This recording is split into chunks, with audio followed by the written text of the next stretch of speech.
character sheet. Hello, friends, and welcome to another episode of the Regiment. Happy Halloween. I got, had to have some fun. It's Halloween. But we will go around and let our wonderful friends say hello to you all, greet you on this day of frights and sprites, when the curtain between the realm of the living and the dead, when between this world and the next, the fairies and the fae, is at its thinnest. But I guess we should check in with some people. Hey, Jim. Hi. How's it going? Good evening, everyone. I'm Jim, and I play Major Fletcher Spaulding, the surgeon for the regiment, or some portion of it. I'm kind of curious to see what's going to happen with the rest of the party this evening.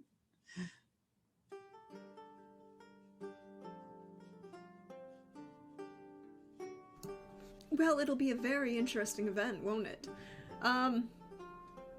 Speaking of the rest of the people who will be very interested to see what's going on, hey, Trooper, how you doing? I'm doing well.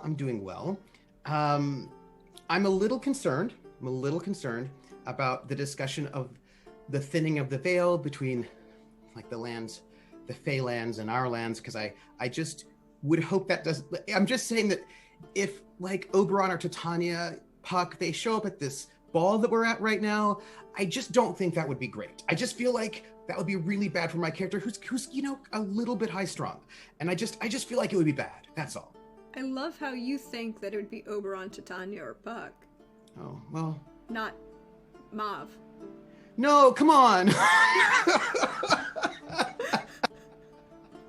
I'm doing well. I'm very excited for today. My character is not groovy, and I'm excited to see my ungroovy character here at this ball with only friends and only good times, and everything will be fine. Everything will be fine. And speaking of friends, hey, Alyssa. Hi. How's the captain doing? The captain is in his usual state of social panic, which is a state I am very well familiar with in the real world. But happy Halloween, everybody. I am going to be moving from Alyssa into Captain Timothy Bisley. So again, I'm just basically moving a few small bits of anxiety from one side of the map to the fantasy side of the map. It's gonna be great. It's fine. We're not at a big scary party where everything that the captain is good at is not there. So we're gonna do great, everyone. It's gonna be great. It's gonna be fun. This is true. Everything will be fine, because there is one person here who is very good at things that are going on at this party, and that would be the fabulous Mr. Sergeant Cleveland Griffiths. Hey, Anino. How's it going, everyone? My name's Anino. I use he, him pronouns, and my main character in this campaign is Sergeant Cleveland Griffiths, also uses he, him pronouns. Yep. And last we left off, we had a, fiery results of an explosion, some investigation into some missing horses, and then a decision that we would attend the members of the Royal Household Cavalry Guards would attend a small get-together at the villa of a local Spanish nobleman, Don Francisco Serrano, and a dear friend of Dr. Spaulding's. There was some interesting engagements and interesting things happening. Apparently, the Captain Bisley and Lieutenant Valentine were both utterly scandalized at the waltzing that was occurring on the dance floor. And, but Sergeant Griffiths apparently was well used to such events. Dr. Spaulding apparently waltzed with a beautiful woman who is slightly mysterious and no one really knows who she is, but Lieutenant Valentine saw her just before the hospital tent went up in flames.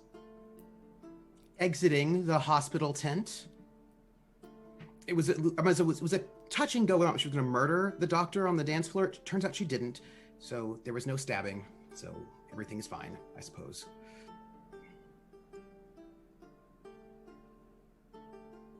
Yes. So there was some dancing, waltzing.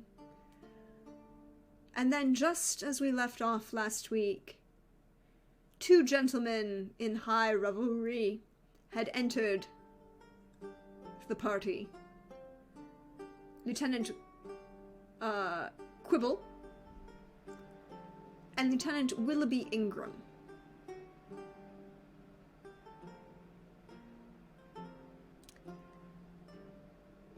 And that is where we're going to pick up with the entrance, grand as it is, of Lieutenant Quibble and Ingram.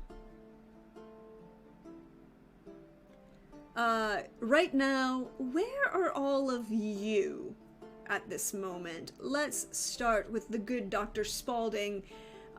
Your waltz partner has just left you for another dance, with, what's it? With the artillery officer, whom you have not yet been introduced to. Ah, okay. Yeah. I do actually have a question. Yep. Which is more just for information for later. Just trying to figure out how to phrase this. So there was a point where she indicated the artillery officer to me. Mm-hmm. As a possibility of someone to talk to, and I think that she's going to be going and doing that.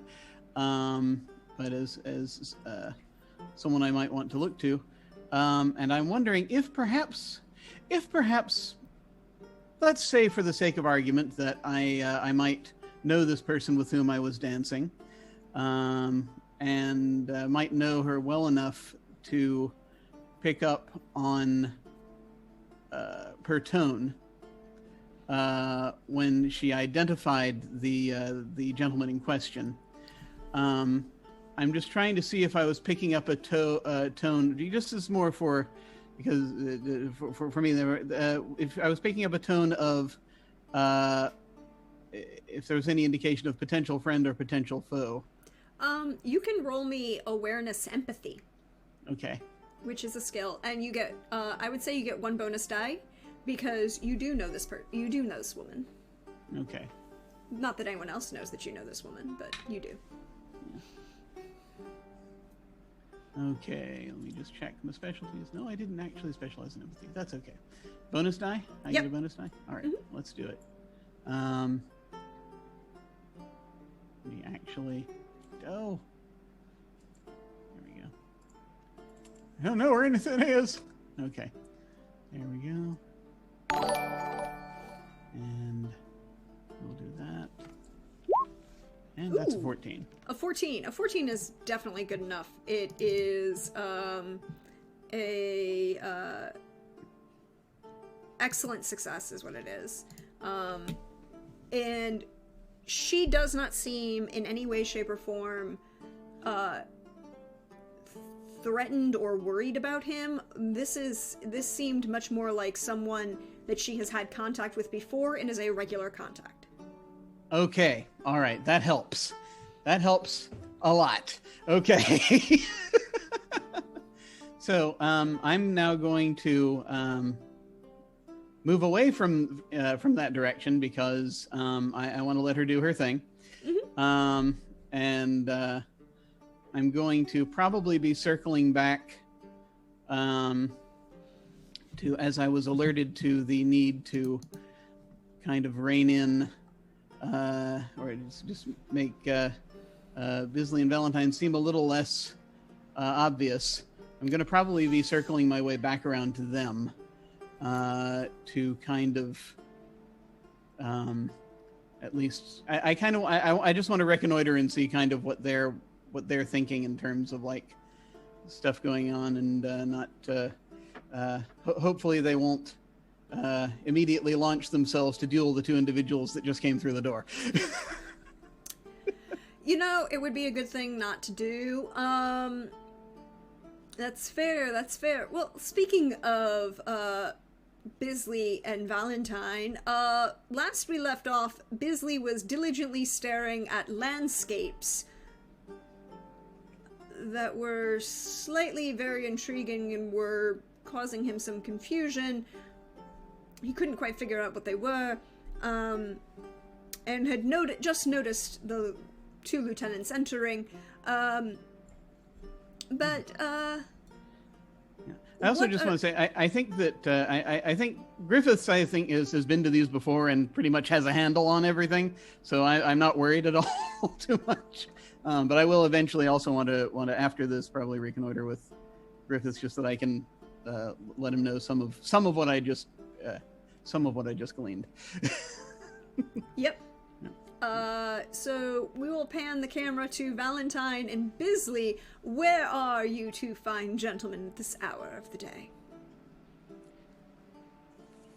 Well, as it's noted, the captain is very much kind of looking at these landscapes and sort of marking composition and just being like, and confused about like whoever painted these, like obviously took a good amount of care in the general structure of what they were painting, but interesting heavy brushstrokes for something that is supposed to be so delicate as a landscape. Anything to avoid looking at the people dancing, and also just kind of mentally calculating like, okay, the mystery woman had been seen at the hospital tent before it burned down.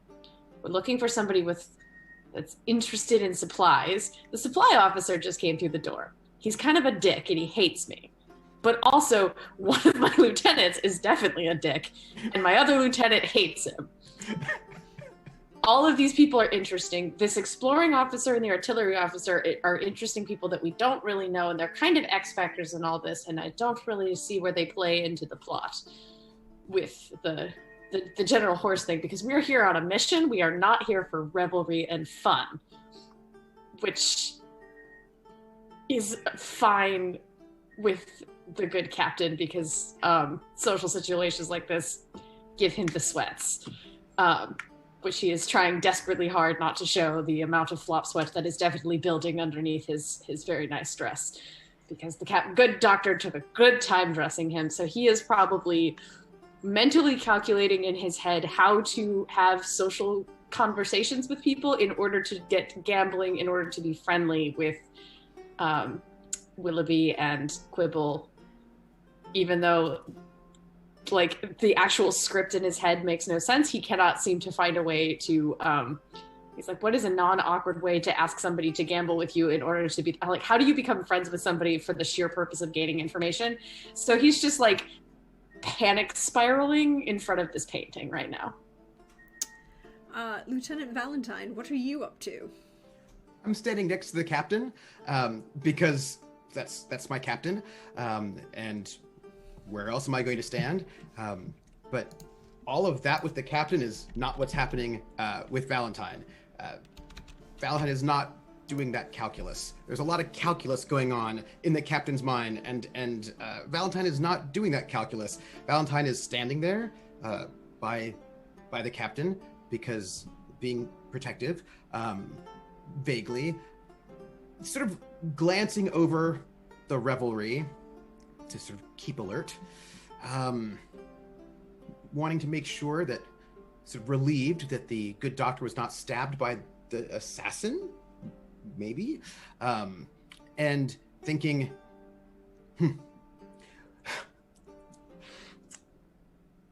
Lieutenant Valentine is looking over the crowd and seeing how many of the people he knows and which one of them are married and if they brought their wives, and oh, they didn't. He's actually just sort of trying to figure out if it would have been okay for him to bring his wife or not. That's he's doing that kind of calculus right now. It's just thinking like, should I be guilty that I did not bring her? Did I not? And then when Willoughby and Quibble come in, he notices that Quibble did not bring his wife. So he's like, I suppose it's all right that he's trying to basically find all the lieutenants, everybody of his rank, and to try to figure out what they were doing, whether or not he was doing the right thing or not by not bringing his wife, and then missing his wife, and then being stressed out about letters he got, and then wondering if the captain's okay, and then the whole mission is kind of not in his brain right now. That calculation over there about the doing the thing, that is not yet in his mind. And he's also thinking, well, I wonder what people do. Maybe I should ask the doctor, or maybe Master Sergeant Griffiths to teach me how to gamble. People do that, but do I even have enough money to start gambling? I wouldn't want to start gambling if I couldn't. Maybe we could do a side gamble, just for not real money, for practice. And then I should have done this before we even started here. So he's just like pondering money and wives and assassins and standing by his captain. An interesting period of thoughts kind of percolating in the good lieutenant's mind. Sergeant Griffiths, what are you doing? Last we left you, you were attempting to get the captain and Lieutenant Valentine to be more loosened up and enjoy the, waltzing that was going on in the ballroom of this villa, in this courtyard of this villa. I think Sergeant Griffiths would actually take this moment to approach Major Atkins for a quiet discussion. Mm-hmm. You could probably find Major Atkins in the doorway to the music room as he is on his way to the buffet for all of the desserts. Because they're, it's that kind of buffet. And he notices your approach, and kind of gives you a little bit of a look, and then nods you off towards the patio of the East Loggia. This kind of pass-through with pillars that opens out onto the eastern balcony that looks out over the property. You can still hear the music coming from behind you in the courtyard.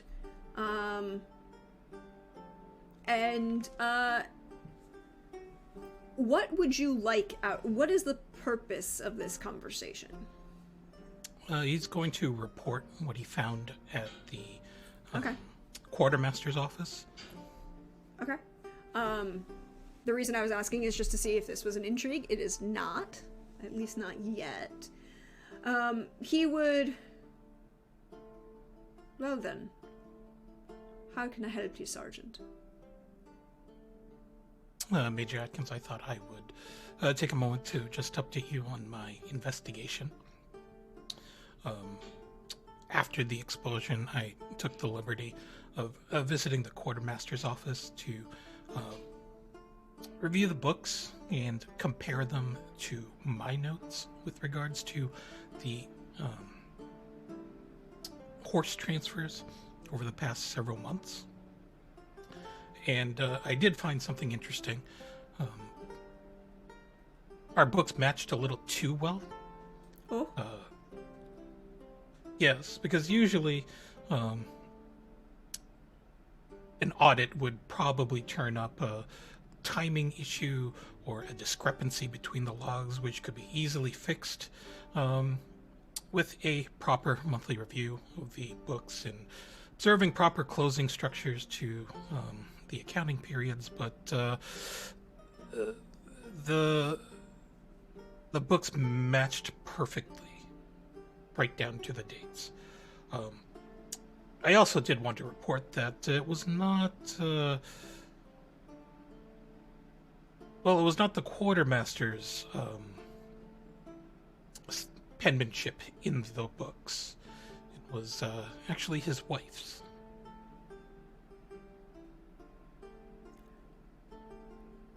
The quartermaster's wife is doing the books for His Majesty. I believe so, yes. I recognize her penmanship. Might I inquire as to why you recognize the lady's hand? She is my sister. And there's this moment you see on his face where he's like, I'm sorry for that, Sergeant. I really am. Do you know any idea why she might be doing the books? And is she cooking the books in favor of protecting her husband? I think that's the likely case. She does aspire to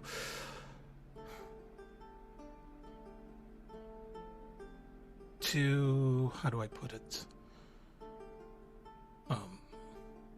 Aid His Majesty's services a little more directly. But I think that perhaps the quartermaster himself has been too busy possibly pursuing other ventures, which is why she is forced to cover the books in his stead. Now, I can't say for certain where or at what point the horses may have been lost in the transfer. Likely they just might have never arrived at their destinations, but I have no means to investigate such a thing. Well then, it gives us a starting point now, don't it? Indeed. Is your sister any actual good at what she does? Or is she just, blowing smoke?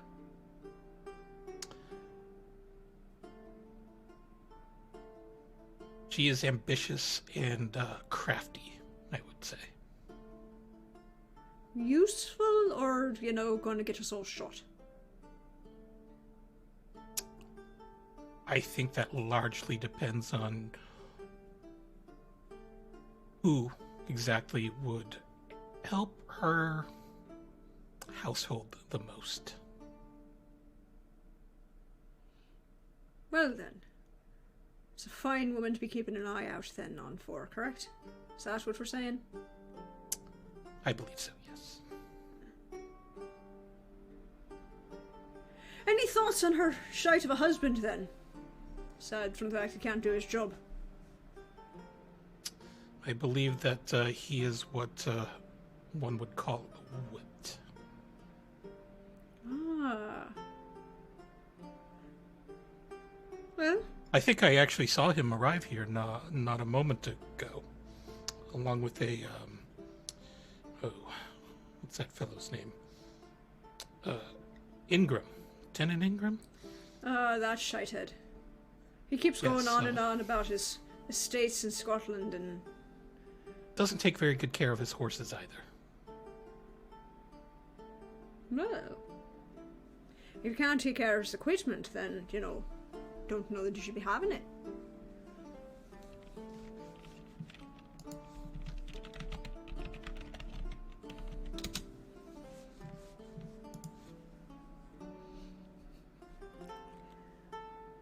But that's the thing for us to be keeping track of. Are you here to enjoy the festivities, sir? Or are you just here for informing me of what's going on? Oh no, I am multitasking, if you will. I just thought that I would find some company this evening, but perhaps find a little more information regarding the sabotage of the medical tent at our camp earlier today. I heard about that. Seems a mite problematic. Your Lieutenant Valentine took a wardrobe door to the head now, didn't he? He did. But he is ever resilient, so I'm told.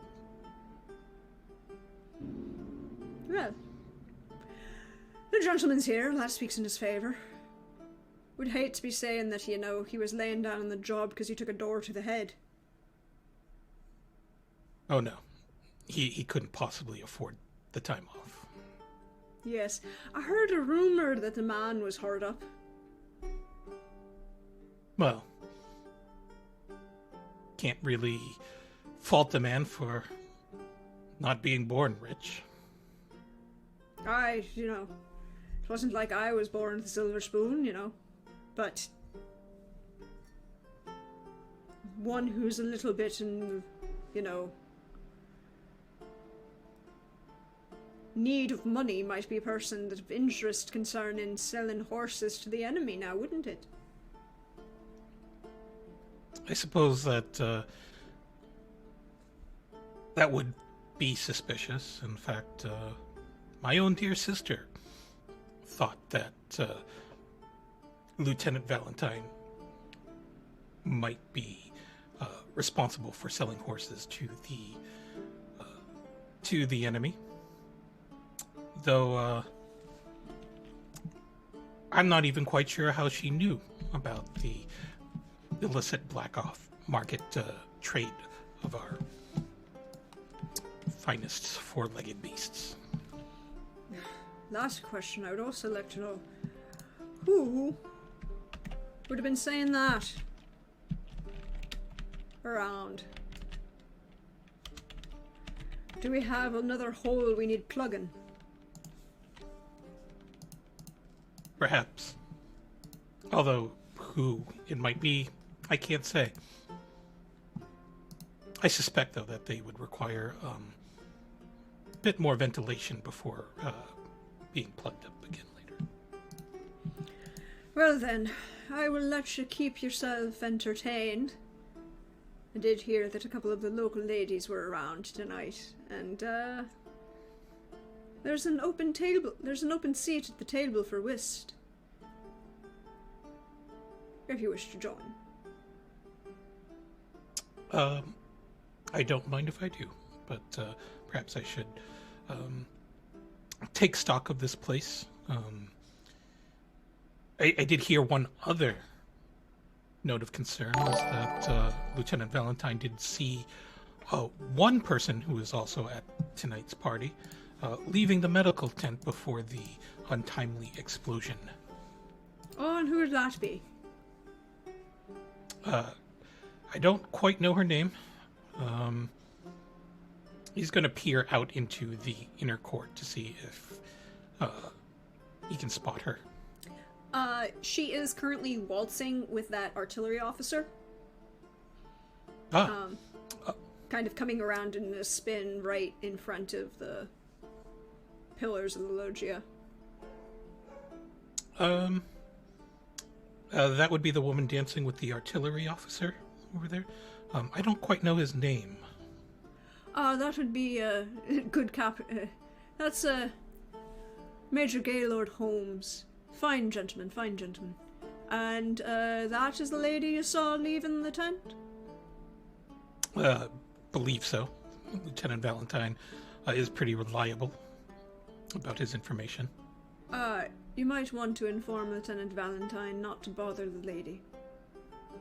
I think it's a little late for that, but sure. What did he do? I believe he had approached the lady without a proper introduction.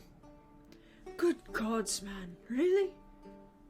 He's an officer. Don't he know the appropriate etiquette and shite? I don't believe he does. You're gonna have to do something about that one. Yes, I'm sure we could find a proper finishing school for Lieutenant Valentine at some point. And he laughs rather loud and slightly off color at that, and basically turns and says, well, a finishing school might be to his benefit, but I don't think that's really necessary at the moment, but you might want to point him out on some finer details of life in high society so he doesn't end up getting himself involved in any duels or getting shot. Not that any duels are allowed among officers of good Sir Arthur Wellesley's army, but these things should be aware and noted, right? Indeed. But perhaps we shall go introduce him to alternate means of entertainment. Like, say, perhaps some good old-fashioned gambling. Can the gentleman even lie? Absolutely not. And he kind of, like, puts a hand, like, claps a hand on your shoulder. And he looks at you and goes, gentlemen like that. Should I feel bad about taking his money? Nah, I won't. Well then, I'll leave you to your enjoyments. I'll introduce you to Major Holmes when he comes round. Maybe we'll sit. Perhaps we'll let Lieutenant Valentine be our fourth for whist. And he kind of like half laughs and half coughs as he says that. And just kind of walks, just kind of waves at you as he walks away back towards the inner court where a couple of the local Spanish girls, he immediately walks up to one, bows very flamboyantly, and is immediately leading her in a waltz, very much giving the impression that he was on her dance card and was already introduced to her. Interesting. But yes, so yes, for those of you who are not aware, everything about this is snap camera magic. It is fabulous, fabulous magic, and I love it. Wait, they're not real? No. Darn it. I think that the snap cam is when she looks normal to us, and this is what she looks like all the time. And then the snap camera takes them off. It's like the de-bearding one. Just saying. Yeah, it's a thing.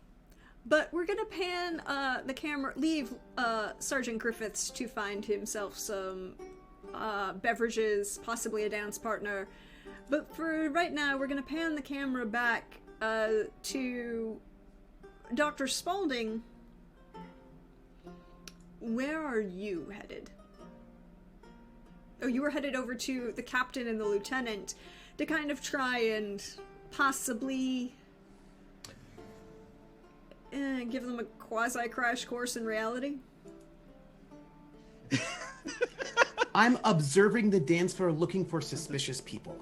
Then And you can- I'm doing mental calculus about the mission that we are on. And also not just the dance floor, also around. Like, we're very productive right now.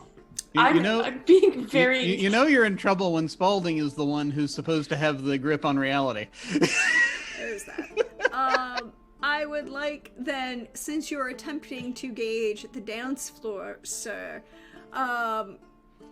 you... And also side, like, the buffet table. You know, I'm scanning the room. go ahead and give me an awareness notice then. Oh. By the way, at the end of last session, everyone got, there was a wonderful donation, so everyone got a bonus dice. Woo. So Thank right you. now, Valentine and Griffiths both have 1. Spaulding and Bisley both have 2. Everyone... No, that's not true.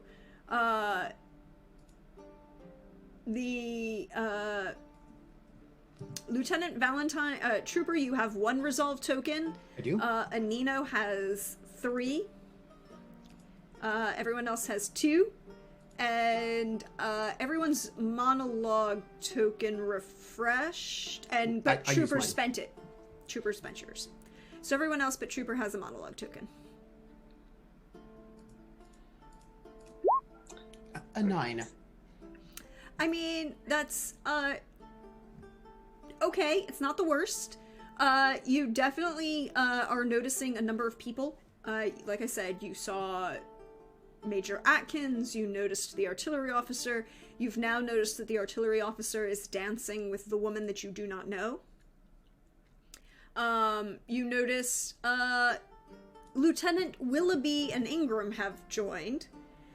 Lieutenant Willoughby has apparently become quite popular with a couple of the young Spanish women, and is leading them in an artful waltz around the one of them in the artful waltz around the room.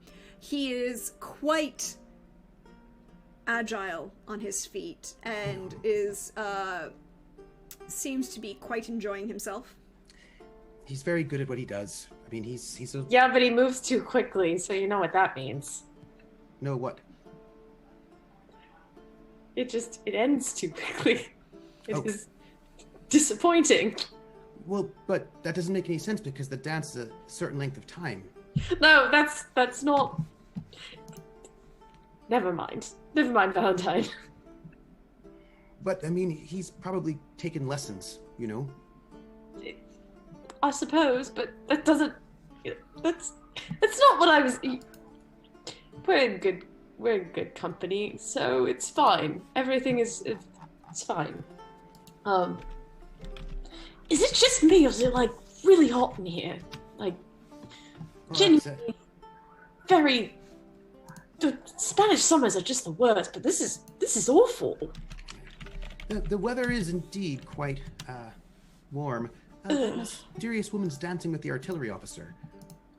Hey, do you know what I was thinking? No.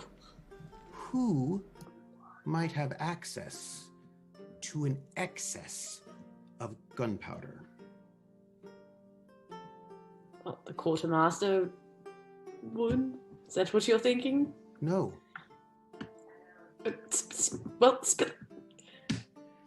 Well, Are you just upset about the... Oh, never mind. I got it now. You're just like...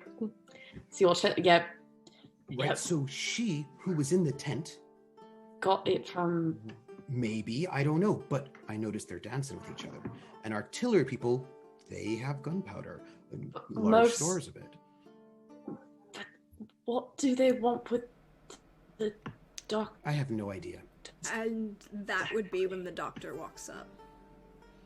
You did hear that last moment of like, but what would they want with the doctor?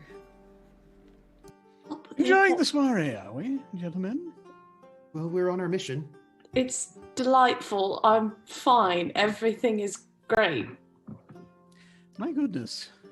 Just sort of Oh, looking busily up and down. You quite resemble something I've seen before. A mannequin, that's it. Yes, you might want to move a little bit more. Doctor,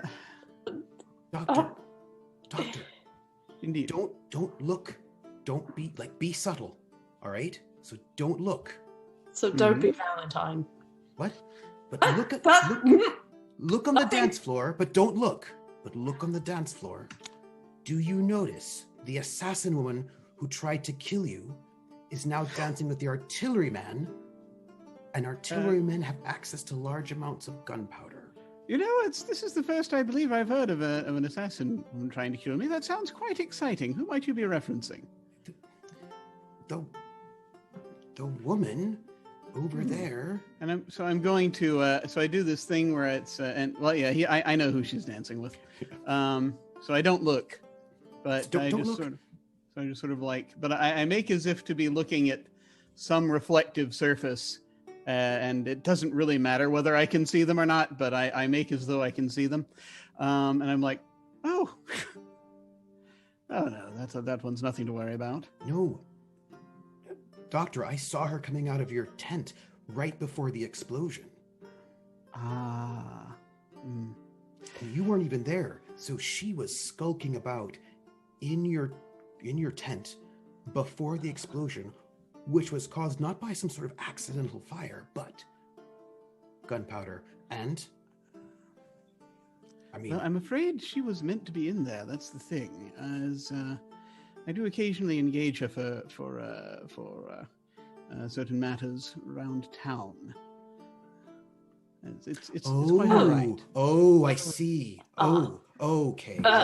She's You know what? You don't have to tell me about your personal life, Doctor. If you're having an affair with a lovely young woman, then that's Valentine, your business. Valentine, maybe just stop right 5 words before that. Just hold on.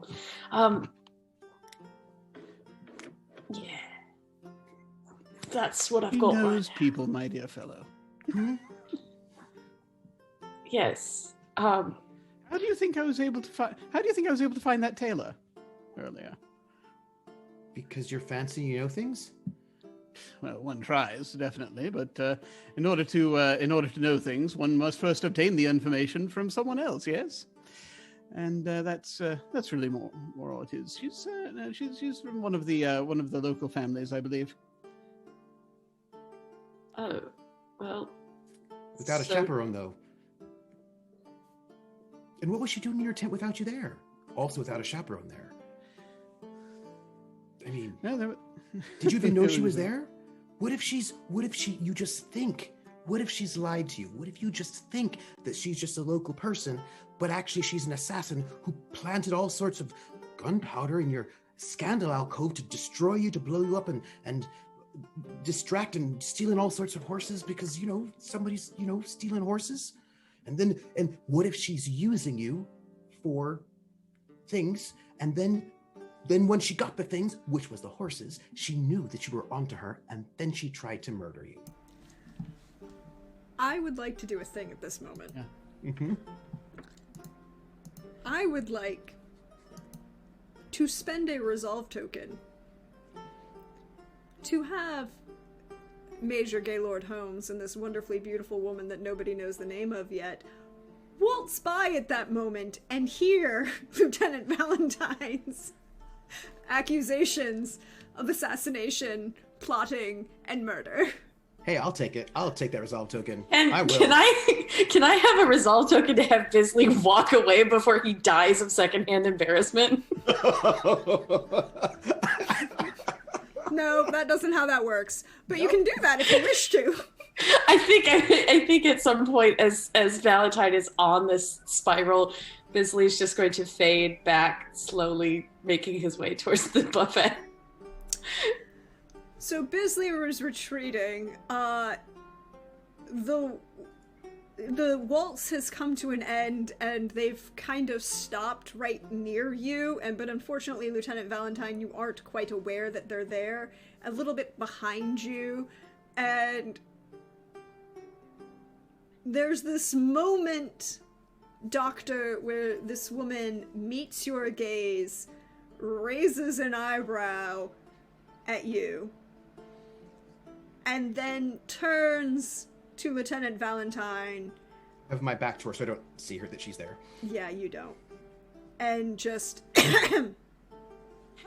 Has Bisley, faded enough away that he could, give a polite, I don't know you, so I'm just going to very politely, give you I have some social grace enough to just, a polite nod. I don't know this woman. I don't know this artillery officer. I just want to get, looking at the doctor, pleading, So... I would rather be back in the battle where at least I knew what to do with a gun or a bayonet or something. This is awful. Help me.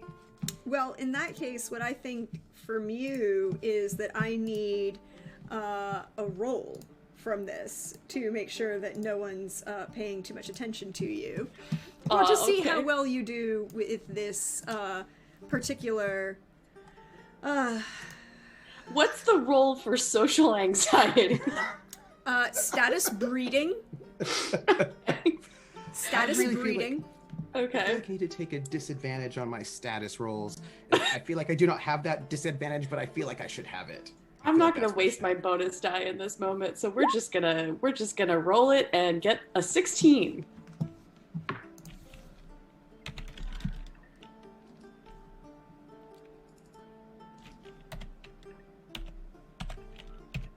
I hear typing, which I don't feel like is a good I thing. feel like it's a bad idea. I feel like something bad has happened. Yeah, but don't worry. I think it happened to me. I think you're safe. I think it's the other one. Yeah. She acknowledges you and is willing to give you that polite courtesy of not acknowledging you as if you have intentionally distanced yourself. But you also know that she knew that this is all a fallacy and that you were definitely with Lieutenant Valentine at the time, and she is fully aware of exactly what's going on. Well, it's like when you go to the bar and your friend is very drunk and they're saying something that they definitely shouldn't be saying, and there's a lot of people listening to them, and you're just trying really hard to like, you can't get them to stop, so you're trying to just disappear into the back, and it's not working. No. Yeah. When she goes, I just turn and I look and I see her and I just go like just blanch, and I bow a second time. And Then I bow to the artillery officer. Then I salute the artillery officer. And then I put my suit back. Said he didn't salute back, so I have to hold it until he finishes. He salutes you kind of like offhand and turns to the doctor like, is he for real?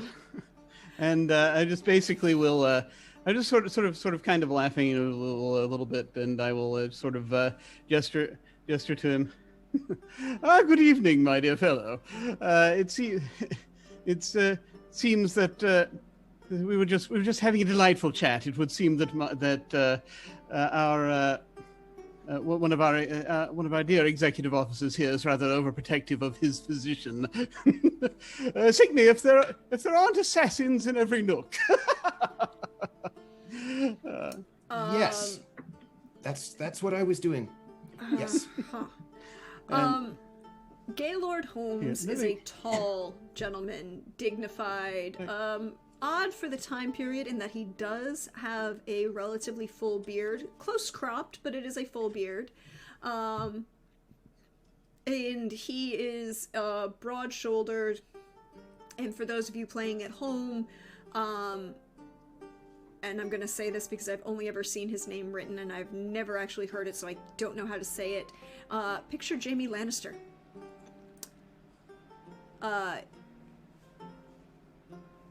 Later seasons Jaime Lannister when he had the beard. But he, Nicolau, I haven't heard it, so I don't know how to say it. I'm sorry, I apologize.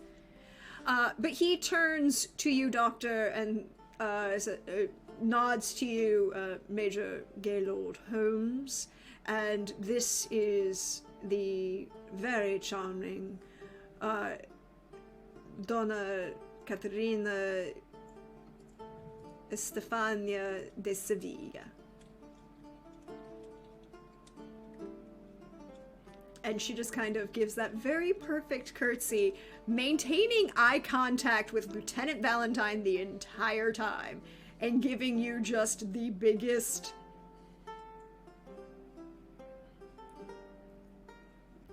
judging you look.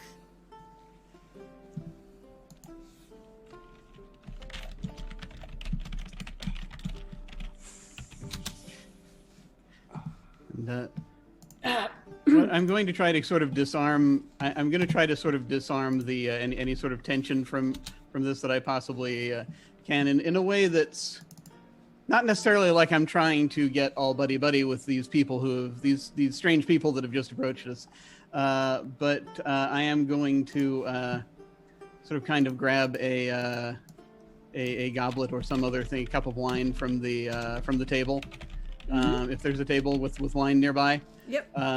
And I will just sort of immediately just sort of do this thing where I will step forward and doing this very very quick looking of Holmes up and down, and I will just kind of step forward and say, "Oh my goodness, my dear sir, is that a strand coat? One doesn't tend to see those around here that often. Most excellent choice for this evening, I think. Would you care for some wine?" I feel like this is an intrigue. Can I say something that's really not intriguey, like at all? Mm-hmm. Like really not intriguey. You like, can. The opposite of intriguey. But he started the intrigue, so I need I'm just gonna note. I need you to roll status breeding to kind of give me the initiative. But I'm gonna make it worse. You're gonna make it worse. Yeah. Do you want Bisley to roll that as well? for his... Yes. Because this will This give is... this is like the rogue trying to come out of hiding. you don't Well, I rolled the exact same roll. That's impressive. How? That doesn't make sense. 10. Yeah, I'm gonna make it worse. It's gonna be really good. 9. I mean, not for there we go. That's Valentine, fine. but it'll Okay, be good so for she someone. rolled a 27. What is our good major roll? I need our major. And I need the status breeding roll from,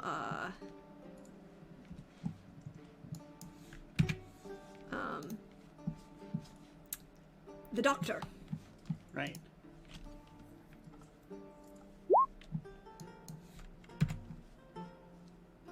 Ooh.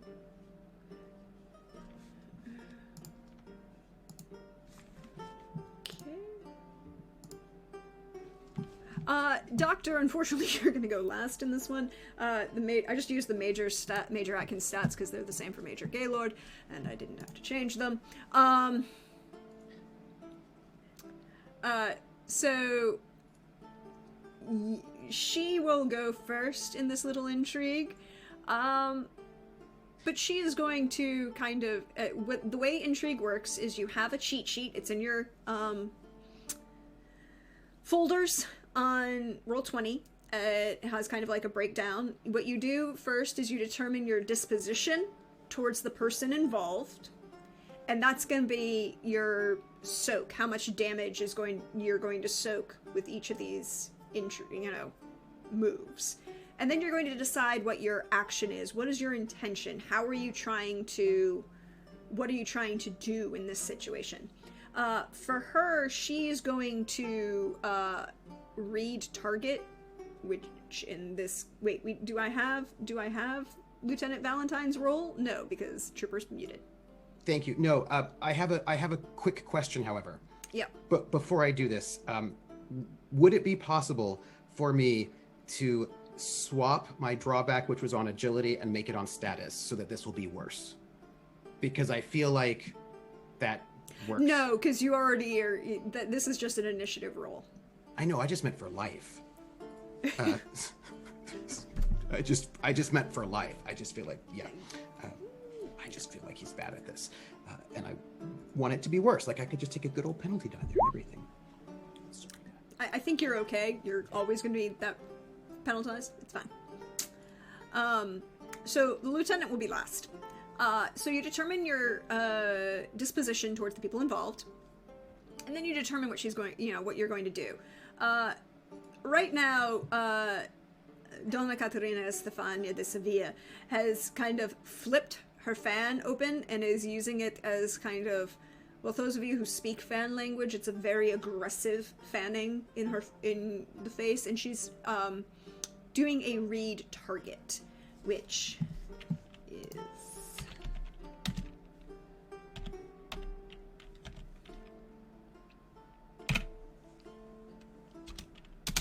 Awareness, empathy versus passive deception. Yeah. Good luck, Valentine. What is your passive deception, Valentine? And yeah, you have none. I know that. I mean, you can ask. I just don't feel like the answer is going to be exciting. You said it was my passive, what? Deception? What's the worst number? I think that's a 4, right? Yeah, yes. Yeah. That would be the number. The worst number for deception? You cannot lie to this woman. I can't lie to anyone. I am not, that is not what I do. I don't lie to people. I mean, I could try, but I mean, everybody's going to know that I'm trying to lie very poorly. So this is 4 degrees of success, which gives her 4 bonus dice that she can use in this intrigue at any time against you. The Major is just kind of not going to take an action this round. He is just observing. Doctor, what would you like to do? See, this is weird and complicated for a couple of reasons. But yes, it is. It is, isn't it? What I'm really doing is kind of trying to... Okay, so the objective here is I'm not actually trying to do anything to affect Katerina or the major. Okay, Major Holmes. Major Holmes, yeah. So much. So maybe at best, what I'm trying to do is just kind of, this is a sort of a thing that you can help me translate this. This is a sort of thing that sometimes Spaulding does at parties when he's in some ways trying to pretend to be a vacuous person, vacuous fop, and so as to kind of draw attention away from. Basically, I'm trying to simultaneously draw attention away from Valentine, but also calm him down. That's really what I'm trying to do. And so it's like I'm not trying to convince Katerina or Major Holmes necessarily of anything. Possibly Major Holmes, just that it's like at best I'm trying to communicate we're all good here, it's fine. But it's more a just really, it's actually more for anyone who might be watching or paying attention to this that's not in this circle of conversation. It's really more for the benefit of anyone outside of it, to kind of just establish myself at this party as this thing, and then that also I am here with my chum Valentine, who is kind of new but isn't that adorable, and therefore is going to be perfectly awesome here as he gets used to things. So that's really what I'm doing, not to these people, maybe a little bit to Valentine, but to anyone who might be watching, if that makes sense. I don't know if that works in the context of this system or not. It can. We can tweak it a little bit in the way things will work. So you have two options here, right? Depending on what you choose to roleplay with this action. Your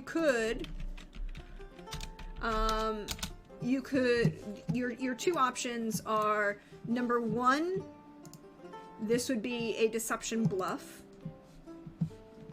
depending on how you want to roleplay it, or you can use Shield of Reputation. Okay, let me look at my things real quick. And Shield of Reputation is where you use your status reputation against the target's passive will to basically use your "I'm better than you" status to kind of like, no, it's all good here, move along. Oh, I definitely think I'm going to be using status reputation. So your Shield of Reputation is what you're going to do. Yeah. So what do you say? How is this, that's the other thing. How do you decide this? What do you say here? I think basically, I think what I'm going to say is, as I'm kind of like just tenderly reaching forward and just sort of examining the sleeve of Major Holmes? Major Holmes. I cannot keep proper names in my head for the life of me unless they're sitting in front of me. Major Holmes. So as I'm saying, I'm just sort of examining it as I'm moving forward, and I'm kind of just saying, showing the dear lieutenant here the ropes here, a little bit of these kinds of soirees. And my goodness, I was trying to tell him that so these strand items are incredibly good if you get the right tailor in. And I can see, sir, that it appears you have done so, and for that I commend you. I might just pull out the the cuffs just a touch on that myself, but that is a personal preference and nothing that I think should be of any concern. I'm going to be taking him round to a few folks to meet, to rather show him how these things are done at affairs of this kind. I think it's going to be quite delightful this evening, if I do say so myself. Okay. So go ahead and make your status reputation roll. All right.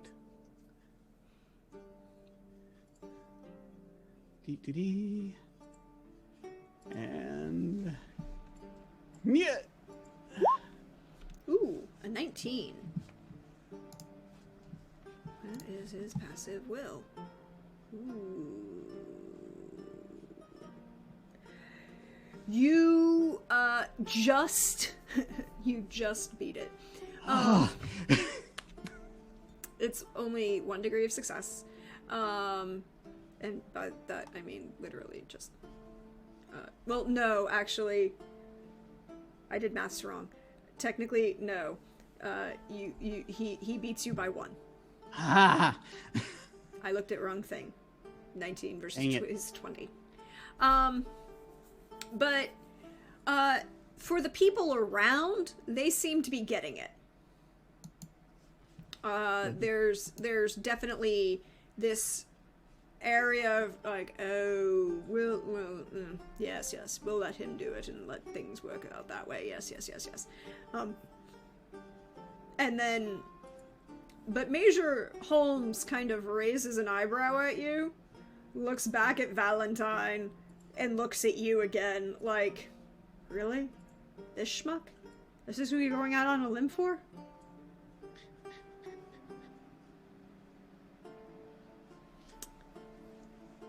So, Lieutenant Valentine, what are you doing? I'm going to make my intrigue attack on my turn, as you do, as someone as qualified as I am would be able to do. Many of these techniques on the sheet seem too, what's the word, sophisticated for Major Valentine. So I'm not quite certain which one of them this is. I suppose this is influence? Yep, influence is your basics with, you know, that's your persuasion or bluff or... I think it's influence, and as in terms of the sort of the techniques to be used, I think all of those techniques are actual techniques, and what he's going to do is he's going to... I'm not quite certain which technique this is because all of them seem a little bit too...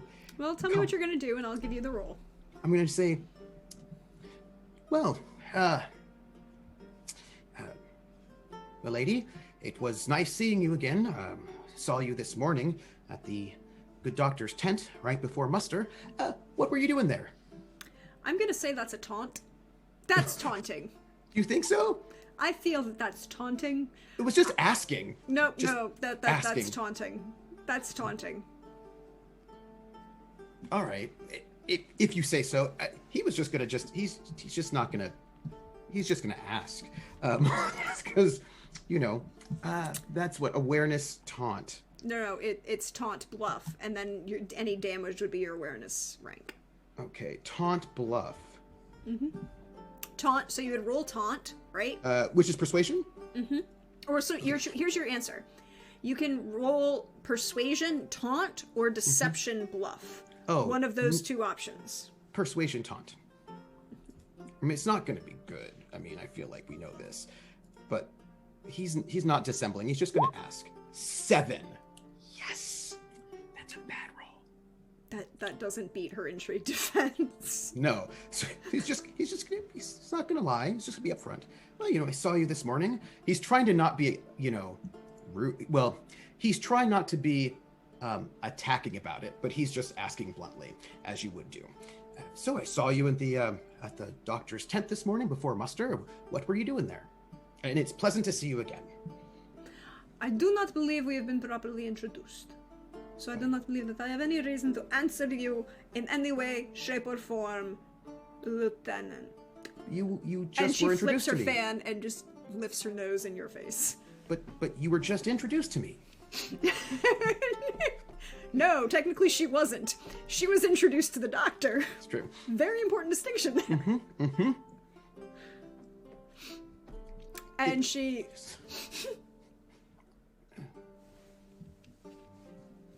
And she is going to take this moment to turn to the doctor and say, Signore...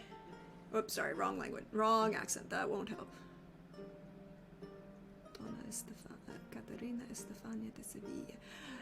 Doctor, I believe that your young compatriot, needs some further introductions and evaluations in what we do in España and proper behaviors to integrate in local society.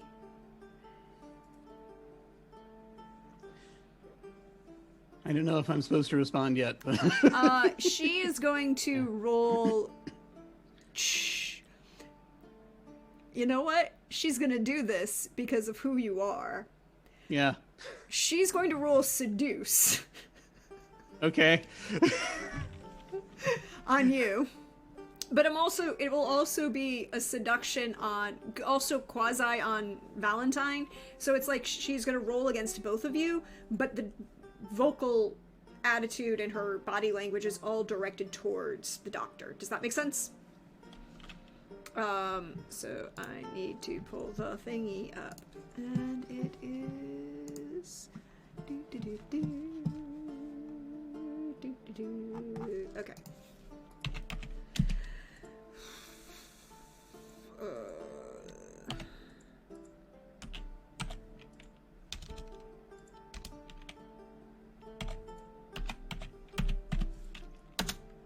So that's a 12 against your intrigue defenses.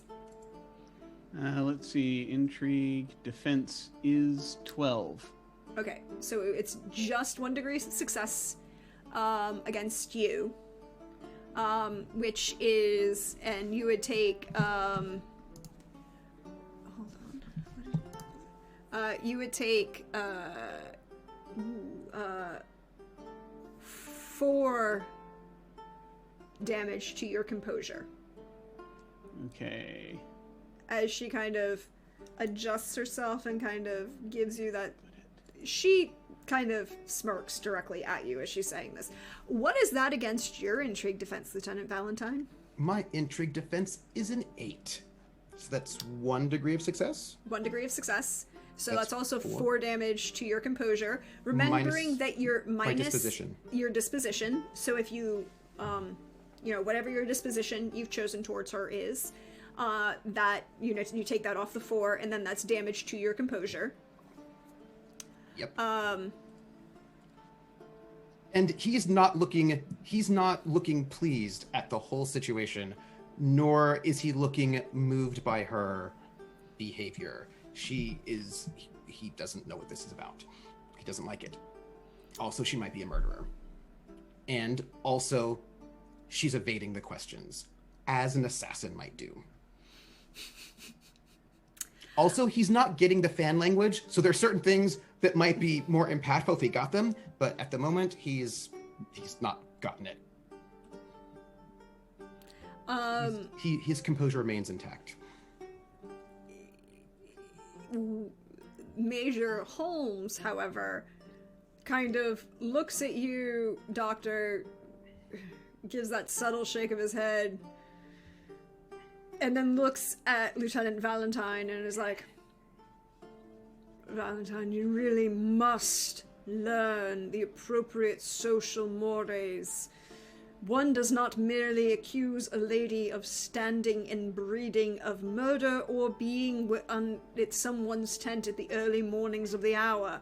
Both of these are insulting and beyond your good behavior in polite society. And he is going to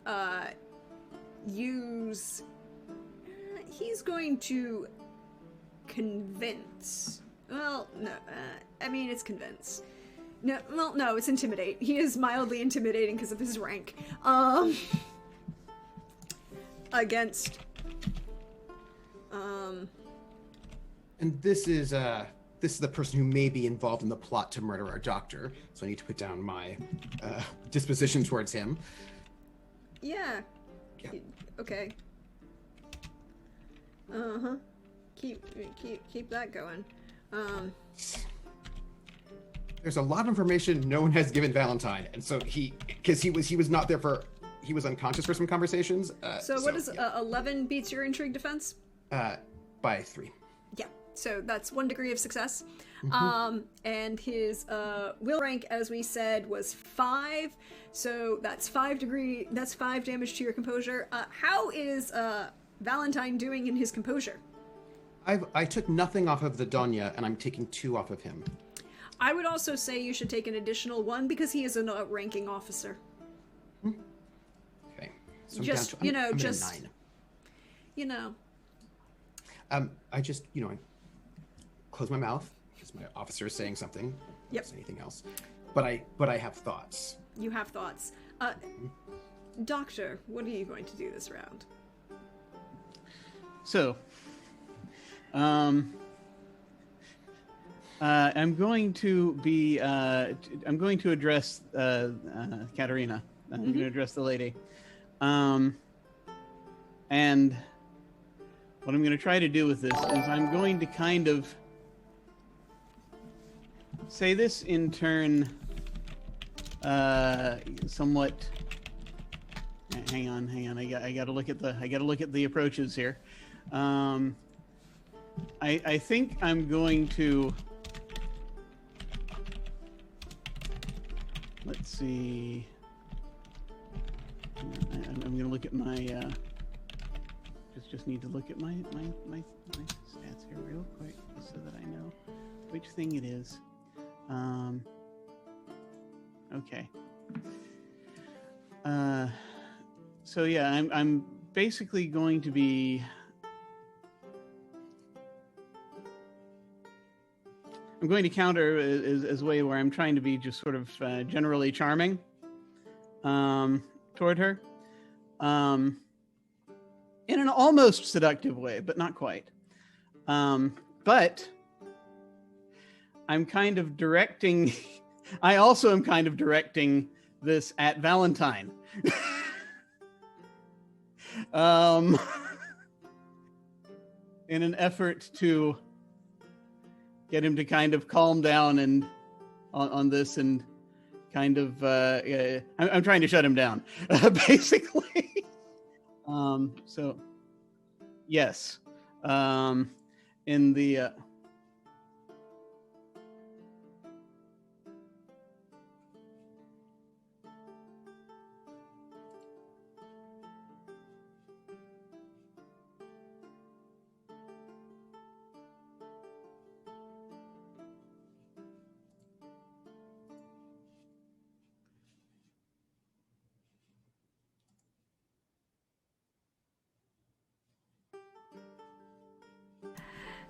Thank you, guys.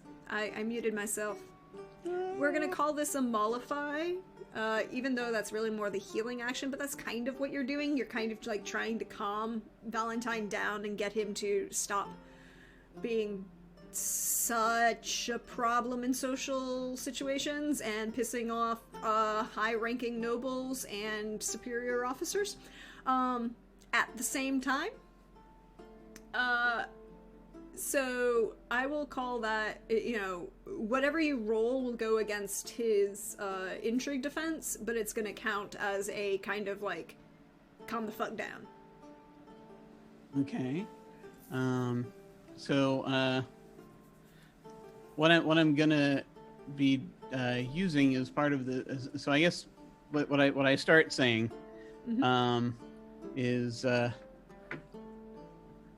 is I will kind of do something that's here we go. Oh my dearest Donya, I do terribly apologize as my pupil appears to have all rather ready to leap out the gate, but I assure you that you should be properly. You should be taken aside to properly explore these things in ways that would I think would be most beneficial, as there's much that has happened to the poor fellow. A blow on the head, I'm afraid, today, and he rather needs to calm his stresses, as it were. Matter of fact, I should probably be taking him round and checking on the stitchings, just to make absolutely certain all is well. But I cannot fault your logic, my dear Donya. Go ahead and roll that convince or charm, your choice. All right, what the hell am I rolling? There it is, persuasion. All right, they're both the same. I didn't actually put anything in there. You do have 2 bonus dice if you would like. Yeah, to use I them. think I'm actually going to use a bonus die on this because I'm a terrible person. So yeah, I'm gonna do that, and making the note over here that I did that, and we're going with charm with a bonus die. Here we go. That is a 10.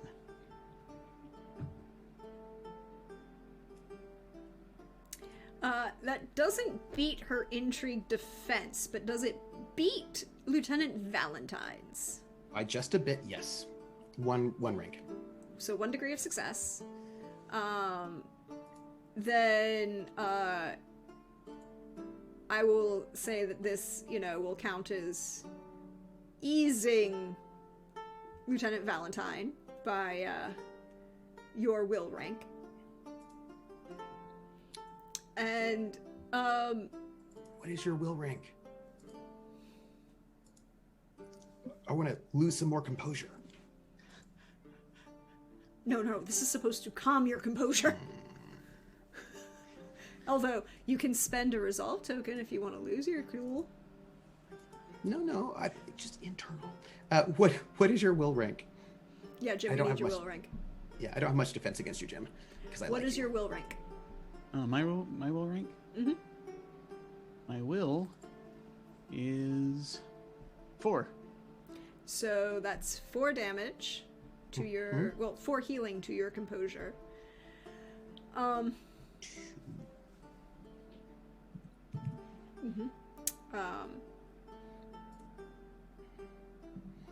mean, your disposition wouldn't affect that. Oh. Disposition is only like your armor, right? Against being damaged more. This isn't damage.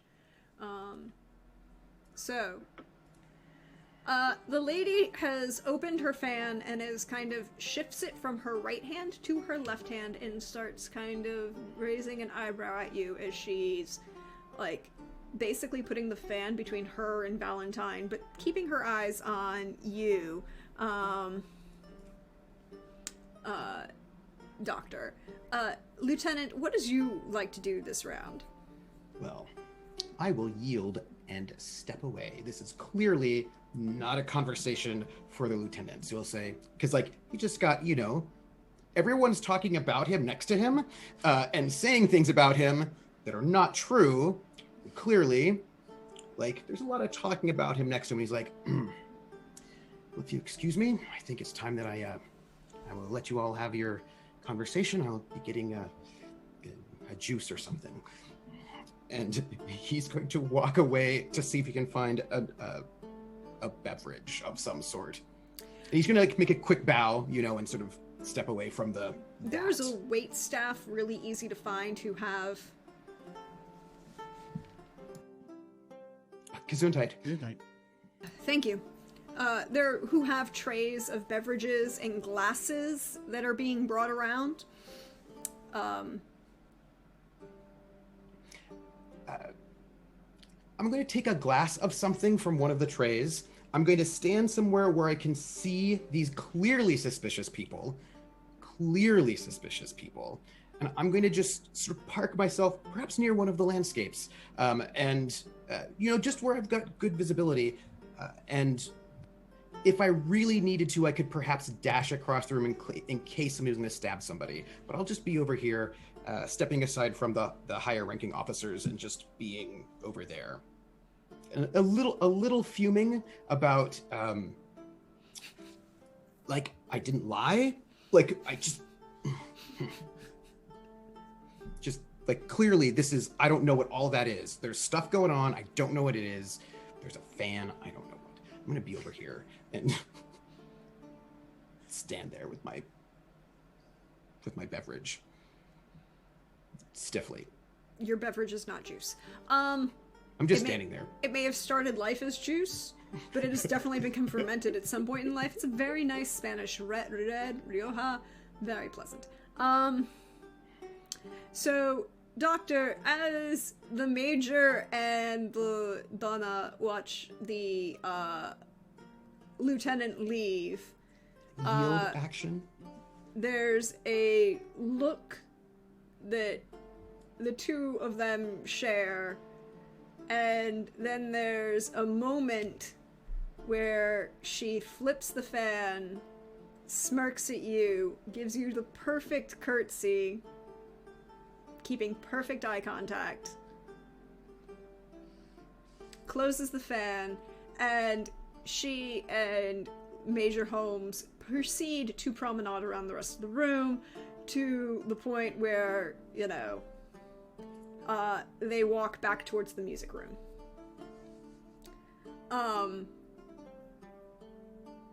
We know where Lieutenant Valentine is.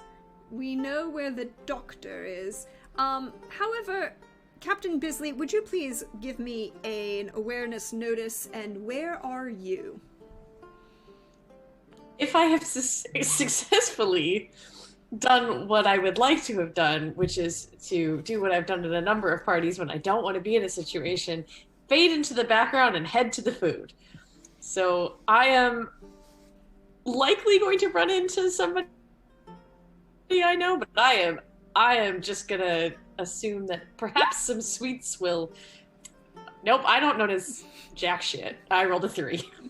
That is straight failures. It is literally one of the two. You heard that the buffet with all of the sweets and the desserts was in the back room to the south. But you confused the north and the south momentarily in this crush of people. The heat was getting to you. There was a little bit of dancing going on. You stepped away tried to avoid a couple of the parties on the dance floor, and instead of walking into the dining room with the buffet of all the desserts, you walk into the back living room.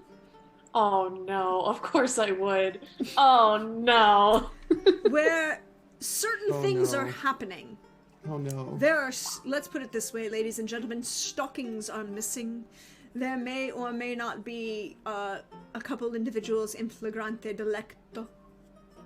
Ah. Wonderful. I think whatever I'm holding that once had wine in it, if there's any left, I'm gonna drink all of it right now. And try my damnedest to make it look like, no, everybody I need here, just gonna walk away now. And as you turn to walk away, Captain Pomeroy basically puts an arm on your shoulder.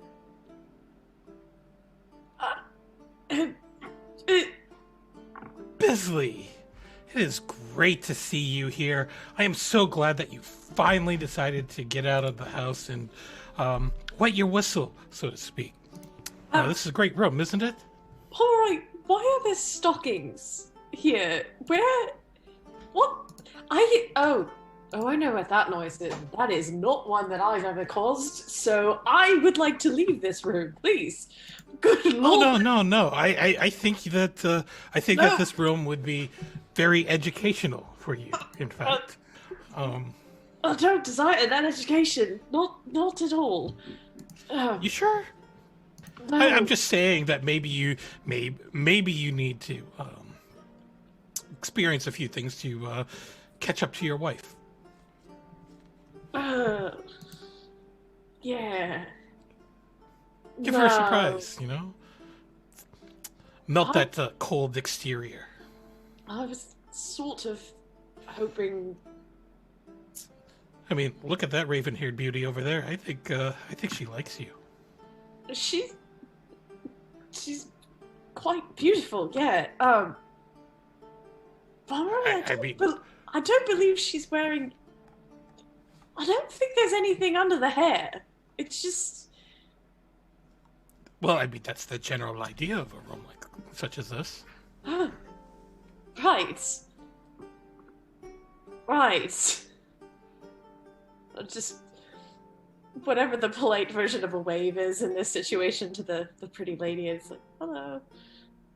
Very confused. I mean, I don't understand what they're to be very confused about. I mean, sure, that there are some more advanced techniques being employed here, but... Yeah, I was more looking for gambling. That was more or dessert, or, I suppose... Well, I mean, if you do want to gamble, that's several rooms down, but... I actually... I don't think you really need the additional funds in order to enjoy yourself in this room, or to get any attention here. He's just gonna try not to stare at the person, but it's definitely staring. Yeah, no. I did need to talk to you. Can we leave this room and come back maybe later? But first, I really need... It's good to see you. I need to talk to you. Please. For the love of God. But there's a really great show here. Yes. She's very... She's much what one would imagine Aphrodite would look like, I suppose. Perhaps. Oh, nope, she's just shifted the hair.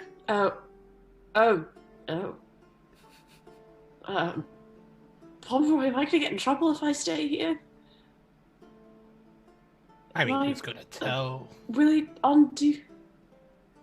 I don't know. It's more my... Well... You know... I mean, Mary Elizabeth's got her own things going on, and you know, lots of men have. This is normal. This is what people do, right? I'm just following in normal people footsteps and being a good cat. Oh, she's moved the hair off the other. There's right. This is empty. Why am I still holding this?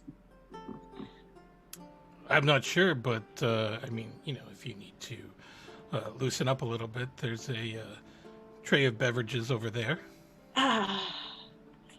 Yeah. I'm gonna.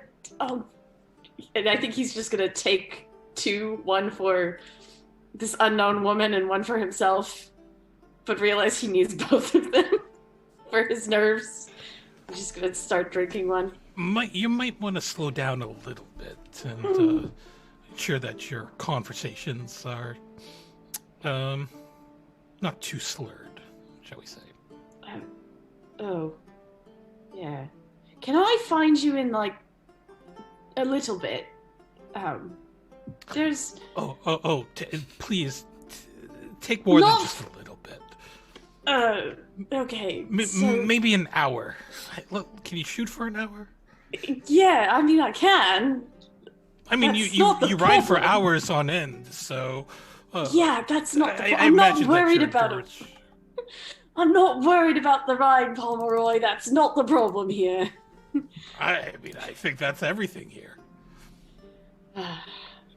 I had other intentions for this evening, but Oh, all right. Fine. And as Captain Bisley is going to indulge in some extramarital relations, we are going to take our break for the evening. And we will see you all in about 10 minutes. Get up, get refreshed, stretch, and we'll see what happens when we come back. Bye, y'all.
Hello, everyone, and welcome back. Time to see what chaos can erupt further at this soiree at the estate of Count Francisco Serrano in Spain.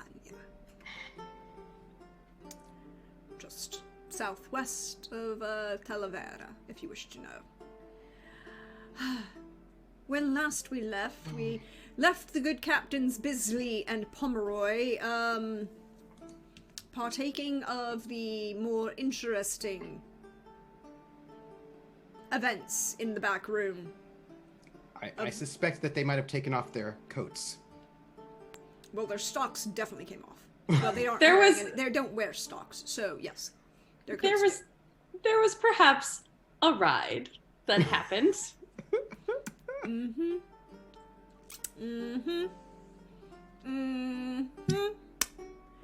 But Lieutenant Henry Valentine, as you are standing next to one of these pillars, slightly sulkily, More than slightly. two gentlemen come up to you. Lieutenants Ingram and Quibble. Lieutenants? And Lieutenant Ingram offers you a drink. I have one. Thank you. I thought you might need another after that very dry interaction with the Major and his friend. I didn't even notice you in the area, Lieutenant. Well, you didn't even notice me. That is concerning for a man of your profession, skill. Well, we are not on the battlefield at the moment. Oh, are we not? And Quibble kind of subtly snort laughs. No, we're at a soiree. Oh, Valentine, it's merely another type of battlefield. Do you not know that? Are you unprepared to wage war in this fashion? And then there's a comment from Quibble, basically, well, Ingram, you do remember that we can't expect him to know everything. The man is not a gentleman. No, where I come from, people are a bit more upfront and honest about the things they want and don't want, and we don't tend to think of being around friendly people as warfare. We think about it as being around friendly people.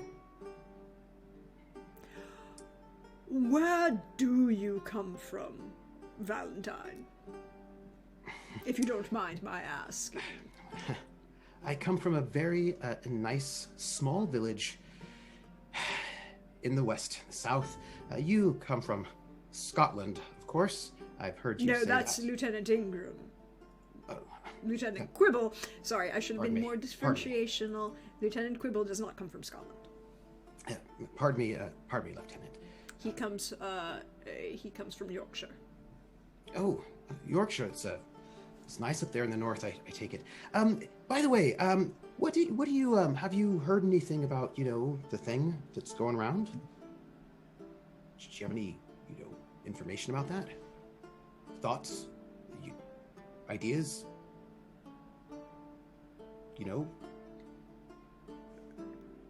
No. I mean, Valentine, surely... this is a party. Have fun. Loosen up. Step into the back room. Get laid. I'm married.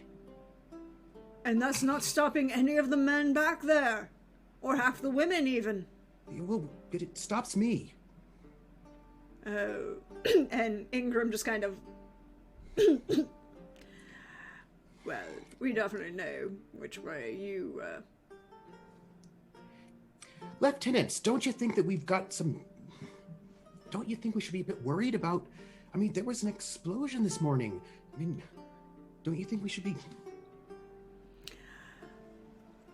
Valentine, I don't think that anyone here is going to be concerned about any explosions or any of the sort.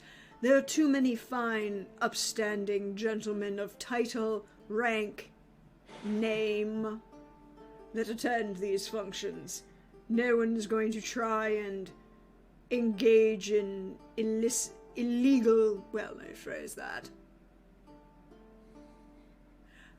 assassinations here. Well, you...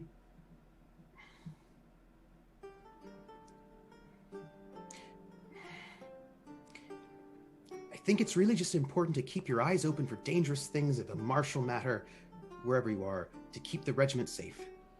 Well, we know how you can't seem to keep your eyes open on any of the social matters there, Valentine. You definitely went out of your way to insult one of the highest-ranking women in this place. It's not going to do your career any favors. I don't even know who she is. Then ask. Don't talk if you don't know. As they say, better to be thought an idiot than to open your mouth and prove to the whole world that you are one.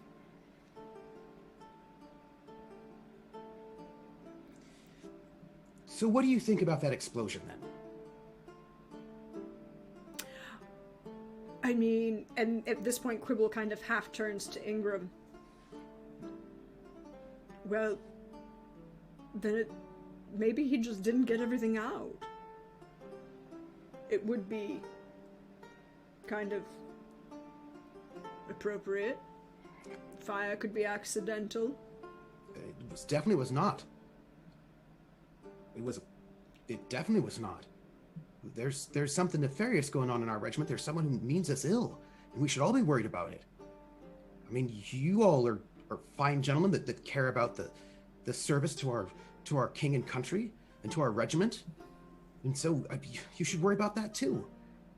Someone did something. Someone is doing something underhanded, and we should all be worried about that. Even in some sort of party, there was something.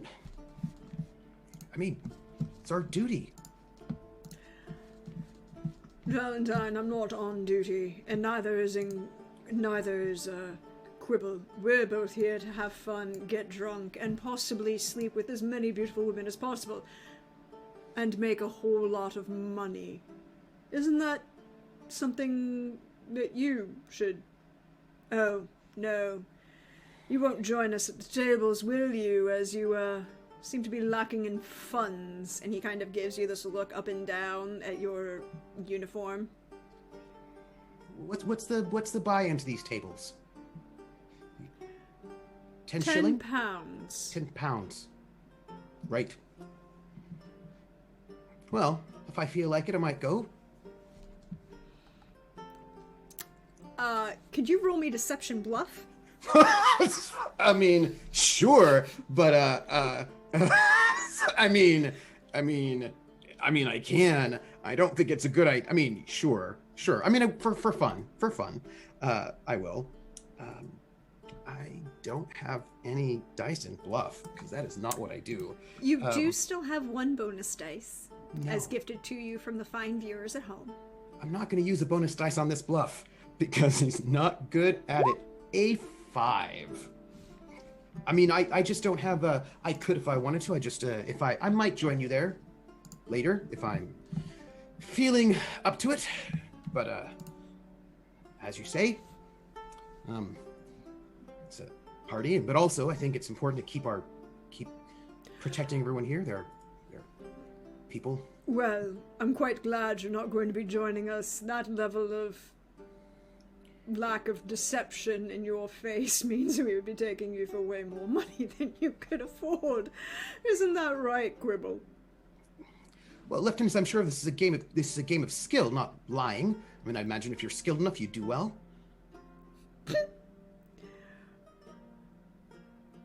There's literally a laugh that comes out of both Quibble and Ingram at that.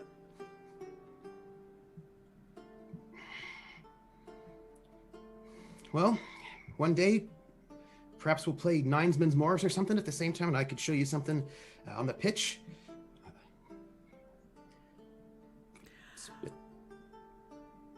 Ingram kind of leans forward and, in a kind of sotto voce, enough that you can hear him and Quibble, but no one else really around. I don't really see how anyone from the ranks could teach me anything.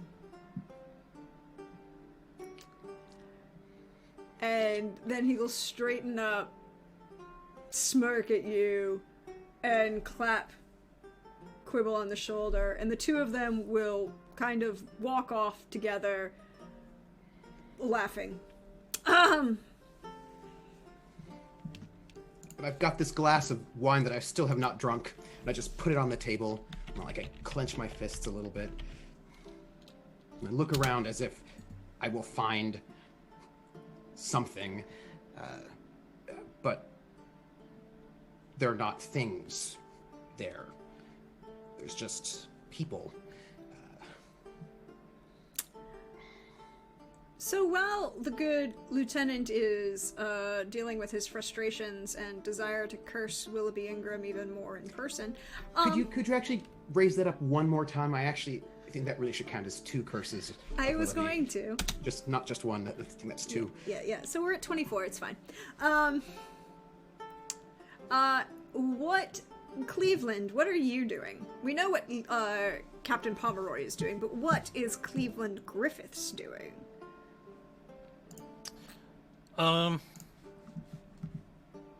We'll say that he is, he is on the dance floor, changing partners every so often, just having a ball, more or less. Could you just roll me, just mostly because I want to know, could you just roll me agility? If you have any bonus dice in acrobatics or balance, you can use those.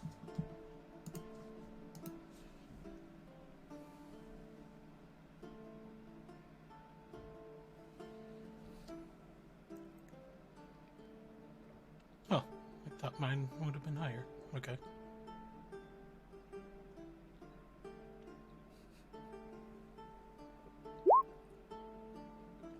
A 6. It's late enough in the evening that a number of people, it's late enough in the evening.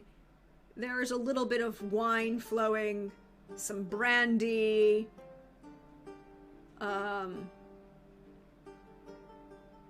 what's this very Spanish aperitif, a couple Cointreau, not Cointreau because that's French, but it'll come to me. There, you have been drinking a little bit, sir, and while you are definitely still very popular on the dance floor, it's starting, other people are starting to kind of bump into each other. It might be, late enough in the evening to pause. You definitely saw, as you spun around, the 2 lieutenants, Willoughby Ingram and Quibble. No, not Vermouth. Madeira. It's like I knew it was orange. Thank you, Time of Gifts. Perfect. You see Ingram and Quibble both leave, kind of laughing towards each other. And if you pan your eyes back, you would definitely see Lieutenant Valentine. Valentine, did you happen to break the stem of that glass in your hand? Maybe. Yes. Which was awkward, because then I wanted to put it down, but then I broke it, and I'm just like, I've got like a little bit of blood in my palm, and I can't put this glass down now, so I'm just holding it.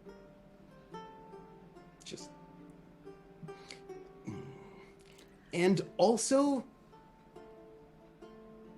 yeah, he's got to look. He's just broken stem. So you would see that, Sergeant Griffiths. Doctor, where are you? just so I know where everybody's going. I think that right this second, the doctor has slipped off somewhere. Okay. For but a moment. Then he'll be back shortly, but we will come back to the doctor and his escapades. And Sergeant, what are you going to do as you notice the lieutenant frustrated in the corner?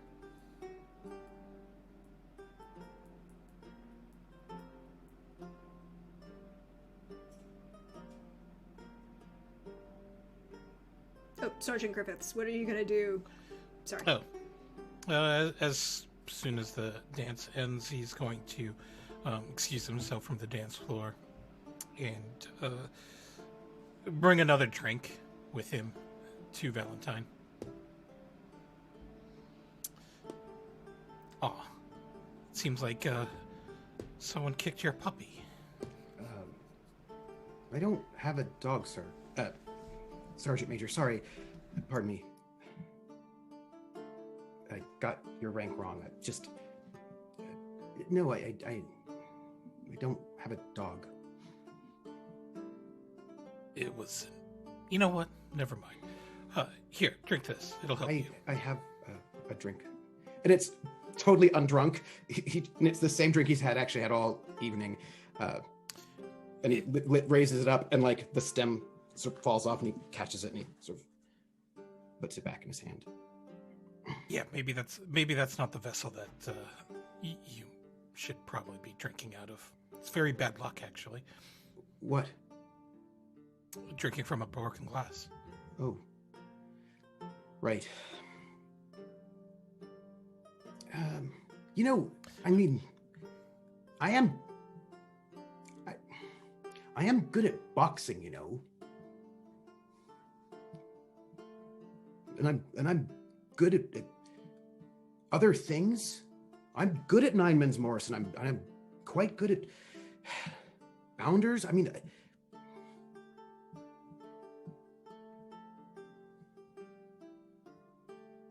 I'm good at horseshoes.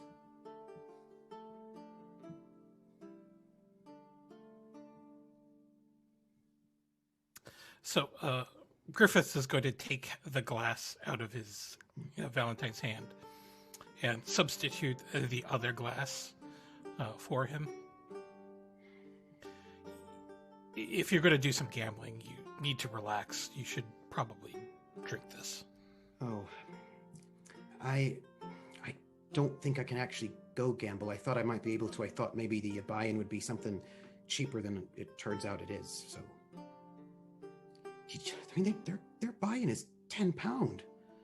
That's I thought it might be I mean, sometimes back home we'd do a bit of gambling with dice in the pub, and it'd be just for some pence and whatnot and that sort of a thing. But turns out they gamble for a lot more, and I don't actually. I was going to ask you what the rules for whist was, because I don't know them. I thought you might know them, and I figured they probably don't play dice here because they're good gentlemen. I probably don't know how to do dice at all. So, but anyway, so I'm thinking maybe not gambling. But listen, I tried to find out information about that woman, and she was evasive, and I just think maybe if we're on the lookout for people who might be involved in horse thievery and trying to kill our doctor and everything and all of that, then maybe, I don't know, she seemed suspicious, don't you think? Apparently she's important. Oh, how badly do you want to hurt Ingram and Quibble? They're right, though, so, I mean, they are gentlemen, so that's just it. Well, I mean, I don't mean physically, although that is quite satisfying. I mean, like, how badly do you want to injure their pride? Sorry, Major, I don't mean to... I don't have the right to do that, Oh, you do, at the gambling tables. rules. Everybody's even there so long as you have the money. Yeah. And quite frankly, I think they might even fear you. I don't think so, sir. Pardon me, Sergeant Major. Well, you see, here's the thing. The buy-in isn't actually £10. That was just to hurt your feelings. It's actually 5 shillings. Really? Oh. Well, I could gamble for up to £1. I could do that. I mean, if there's... I wouldn't want to, I give myself a limit. I wouldn't be able to gamble more than that. That would be unwise, but not even £1's a lot. But I could up to but you'd have to teach me what the rules were, though. Do you think that? Look, it's a good thing that whist is actually a team game. Oh. Okay. Do you think we'd find out information about the, who might be, doing inappropriate things? The only problem is I just don't know who it would be, because everybody here's a gentleman, right? So they don't need money. So they don't, gentlemen don't need money, so they don't need to sell horses. And so I don't know who would do it.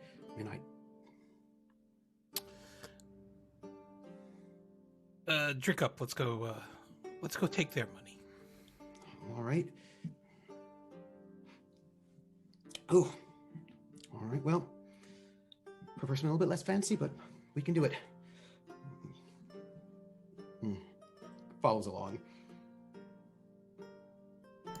So Cleveland is going to lead Henry down the garden path to sin and degradation in forms of selling your soul and gambling. I support this. I've played dice before, in the pub.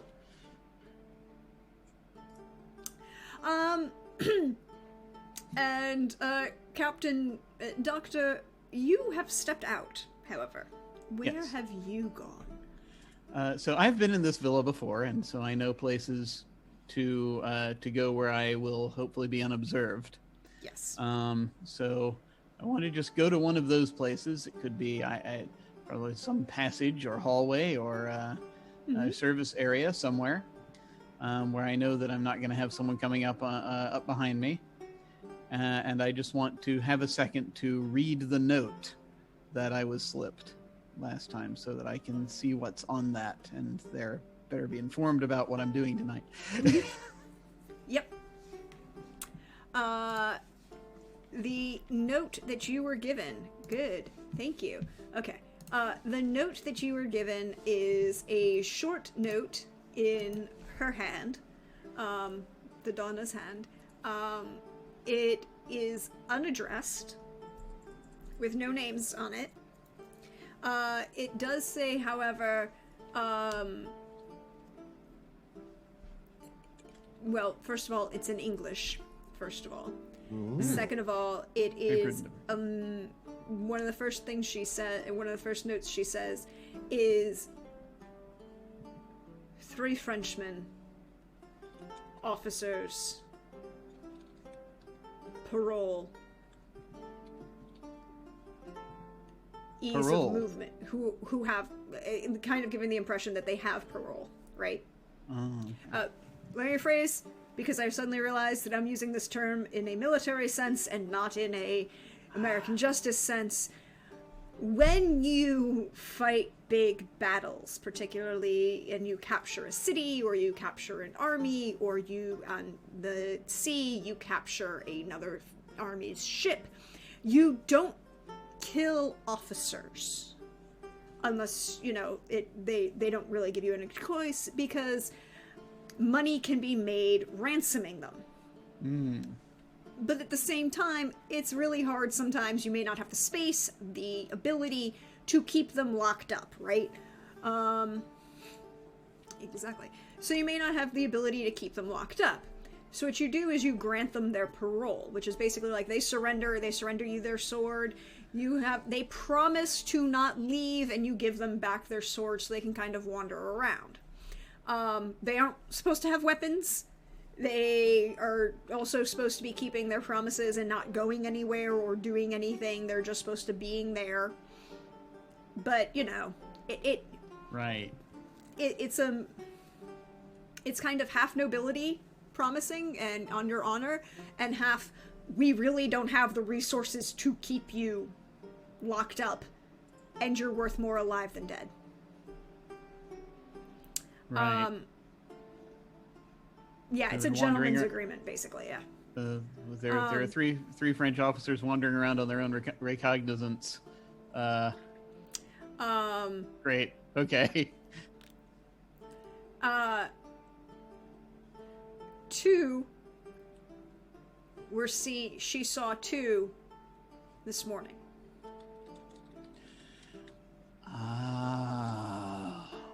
I know where she was this morning, so that's very disturbing.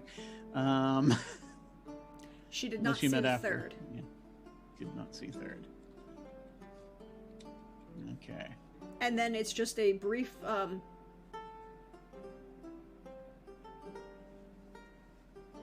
kind of very stylized heart that isn't quite the XOXO that you would sign on 20th century notes, but that kind of very stylized heart to give the impression.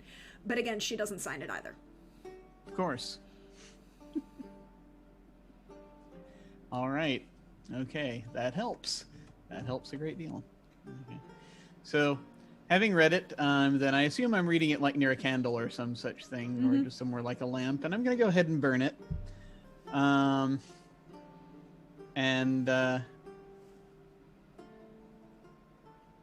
Then once that's taken care of, I will turn around and head back into the party and see if I can start looking around, asking around. I'm going to want to eventually see to the others to see how they're doing. And I kind of in the back of his head, Spaulding is thinking about, and I need to talk to Valentine, make sure that he's okay and all that, and try to help him a little bit in terms of direction on this. Okay. And but at this point, he's just sort of going to be making his way through the party. He's trying to get a sort of a bead on where everyone is, and at the same time, starting to casually listen out for any discussions of Frenchmen and things that might lead to more information about these three officers. Go ahead and give me an awareness notice roll. I shall do this thing.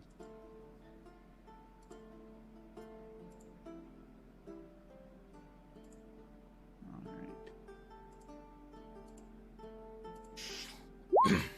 13. Okay.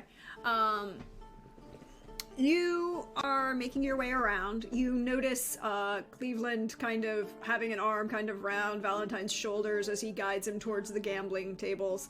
You've been here, you've been to these parties before, you are very aware of where, what goes on where, shall we say, with the gambling being done in the reception hall to the northwest corner of the inner courtyard, almost off the, just right off the entrance loggia to the inner court. You would see Captain Bisley and Captain, Pomeroy making their way out of the other back room. Ah.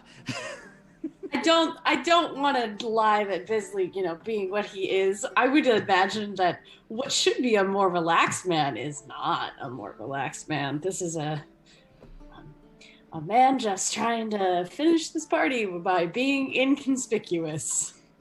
And thereby making himself infinitely more conspicuous. Infinitely more conspicuous, because that's how that works. Mm-hmm.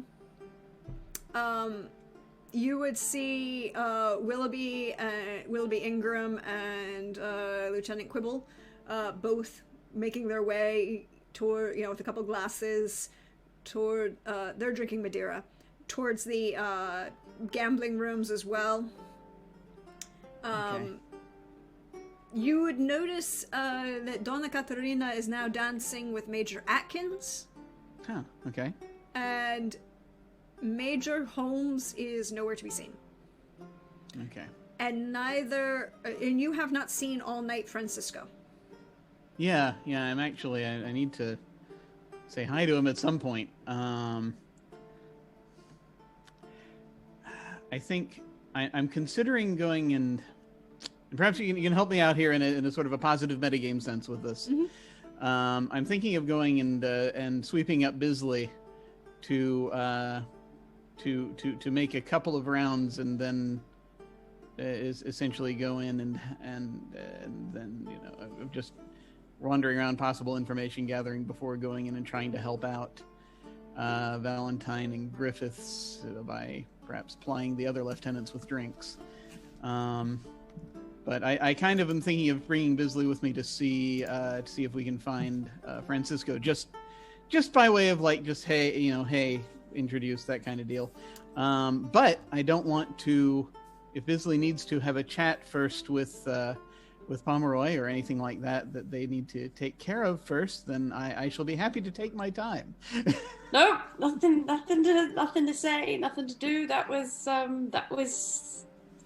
happened. That was great. It was wonderful. Everything's fine. Nothing out of the ordinary. Excellent. In that case, I'm probably going to sweep in that direction.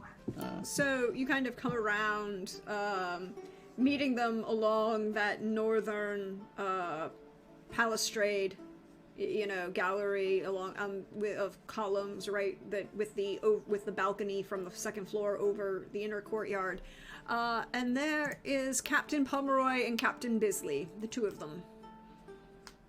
And one who looks very inconspicuous, and one who, well, I don't know. Captain Pomeroy, what is your disposition at the moment? He is exceptionally proud of Captain Bisley right now for giving it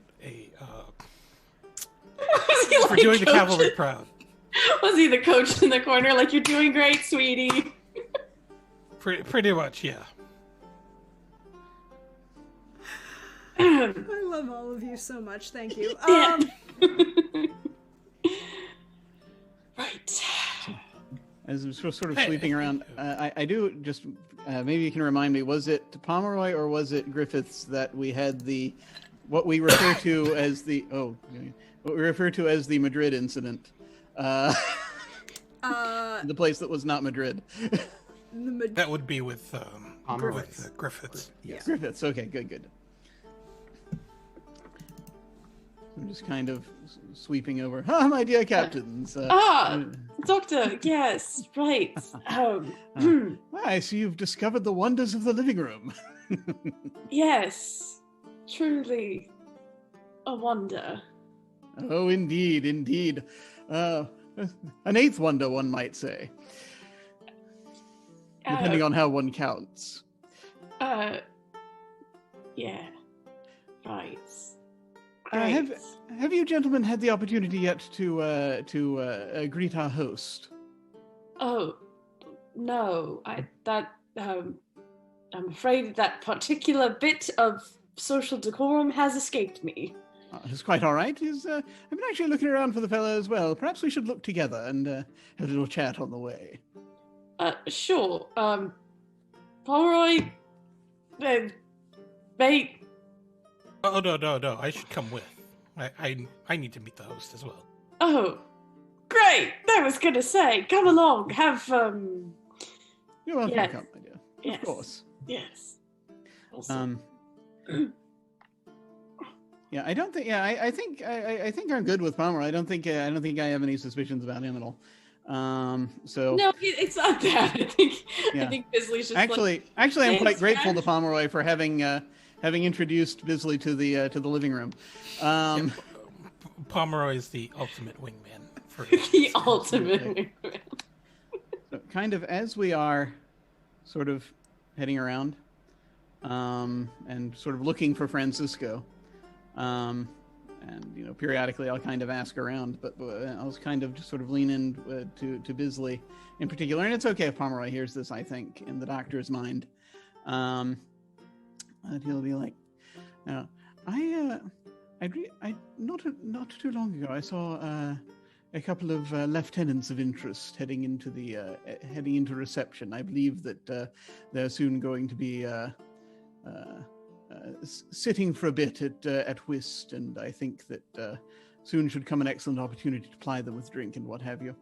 That was before Pomeroy was so kind to introduce me to the living room. That was sort of the plan, was to engage the lieutenants in conversation and gambling and some such activities. Pomeroy's much better at the talking. I just sort of hoped he could do the friendly part of it, and I could sit in on the observing parts of it. Well, thankfully, thus far we've got fellows in there already taking care of some of it. Griffiths is engaging, so that is going to be, I think, of great help. I just want to, but there's one thing. There is, it appears now. You didn't, and now, of course, you did not hear this from me. But it seems that there might be a trio of Frenchmen about, not necessarily at this party, per se, but around, perhaps a couple of them having been in the vicinity of the camp, who are rather important and are being, due to some rather interesting and some might say archaic mores, are on their own recognizance. So we may wish to just keep an ear out, shall we say, to anyone who might have had a recent encounter with those who are familiar with the lingua franca. Yes. See if any secret francophiles might come out. Quite. In the meantime, I'm rather hoping we can make sure Francisco is about. Normally, he's down and he's out being host, but then again, he may be in being host in some location or other, as it is rather a sizable villa. Oh. Well, he wasn't in the... I wouldn't have seen him in the living room. I didn't notice jack shit when I was in there, but by chance, he wasn't hanging out in the living room. There is an actual role for this, and I love the system that gives me this option. It is cunning memory. Ooh, I think I need this, so I might actually use a bonus dice, because it might be important to know where he is, just in case he knows some French people. 17 for the captain. You have no recollection of seeing Francisco Serrano anywhere tonight. He was not in the living room. He was not engaged in the waltzing. You did not see him when you entered. Which is quite unusual for a party. And we've seen nothing of him now. Well, that was your memory, not your awareness notice. Yeah. So I haven't seen it. I was pretty preoccupied for a while there. So, interesting. I mean, you could see if you could want to roll to see if you can find him. My awareness is jack shit, but it's worth it. Any of you who are on this, Pomeroy, the Doctor, Bisley, any of you could roll for this. I'm definitely looking to try to. I'm definitely looking for him. Want to make sure he's all right.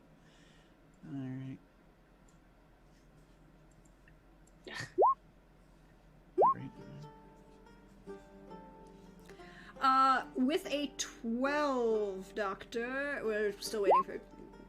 12s. Pomeroy, you are not... You're busy looking at other things. You're kind of taking it all in. You are paying attention kind of more, I think, to more of of the security aspect, kind of keeping an eye to make sure that no one's following you. Bisley and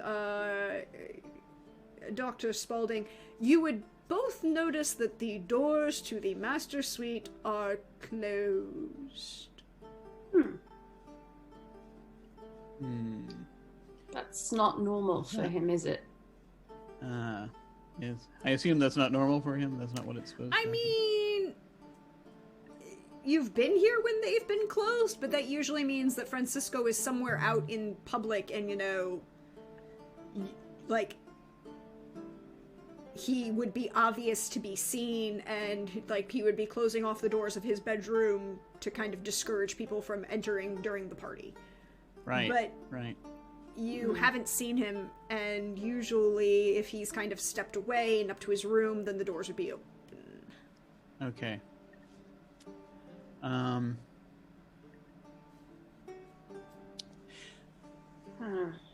We have to be a little careful about this, I think. Yeah, I don't I'm think it's thinking- a knock on the door situation. I'm thinking. I'm thinking rather than just leaping forward and trying the door. I'm just sort of looking at. Here, I'll do this in character. I'm just sort of looking up. You're thinking what I'm thinking. Possibly. I'm wondering if we might gain the assistance of one of the servants. Oh, yeah. That might be a good idea. So I'm just basically thinking to try to track down a servant who would have access to that room and give them an excuse to go in there. I would assume any of the chambermaids or his valet, but the valet was probably given the evening off, given the, you know. Yes, there's so much this evening. Yeah,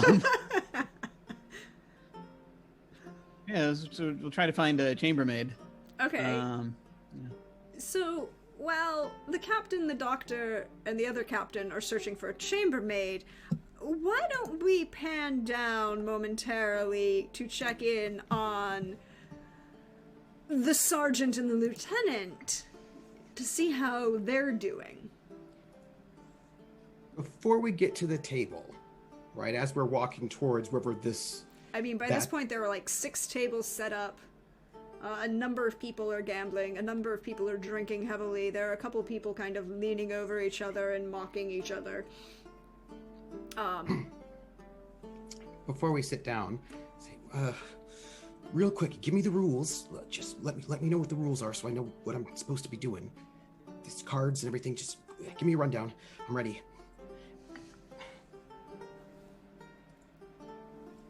You're muted, Anino. I'm going to say that Griffiths is well versed in whist and will try to give as concise rule set as he can in order to avoid making Valentine overthink playing this game. Okay. Wrong thing. Do you have knowledge education, Cleveland? Let's check. No. Then Cleveland. Oh, wait. Sorry. That was not my character sheet. You do still have a bonus dice, as gifted by the kind people in chat. Okay. Well, we've got a 2, so we will use that bonus dice. Okay. Ooh, an 8. 8 is actually very respectable. And considering the fact that you are attempting to cram all of the rules of whist into Lieutenant Valentine's head in about a minute and a half, you do okay. Like, he's got the basics. So I'm supposed to follow suit, but I can't break suit. If I don't have the suit, then I'm not going to take the trick. That's what you're saying. So how am I supposed to know? We're supposed to get we want to get more tricks than the other team has, right? So if I don't have it throw off low, follow suit, try to win, throw off low. If I don't, okay. All right. Okay. I suspect there's probably strategy. There is. Okay. But I don't. We don't have time for me to teach you that. Right. So you should play as well as you can, and I am going to work around you. Right. Okay. Okay. Follow suit.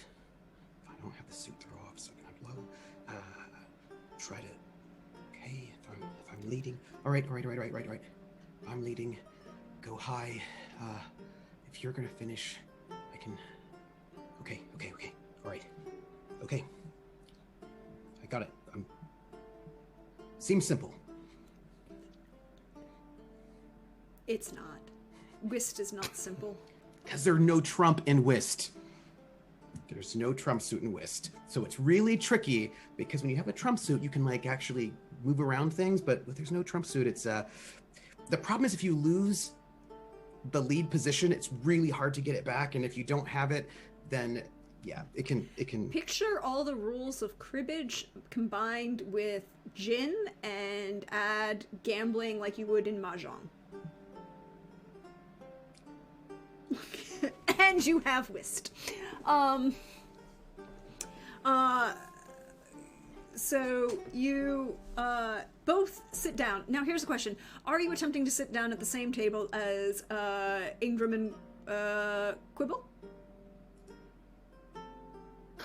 Maybe we should warm up first with lesser game. Okay.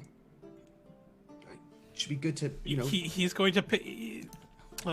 Griffiths is going to eye the potential players and look for the drunkest. I want to look for the most suspicious. You want to look for the most suspicious and... Right, who'd be good targets for our investigation, because we're here investigating. Okay, both of you roll me awareness notice. Yes.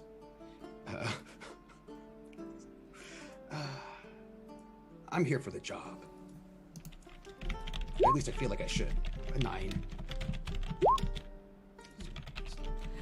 Luckily for you, Lieutenant, or more accurately, lucky for you, Sergeant, the gentlemen who are currently the drunkest are also exhibiting the most suspicious behavior, at least in terms of what Valentine thinks is suspicious.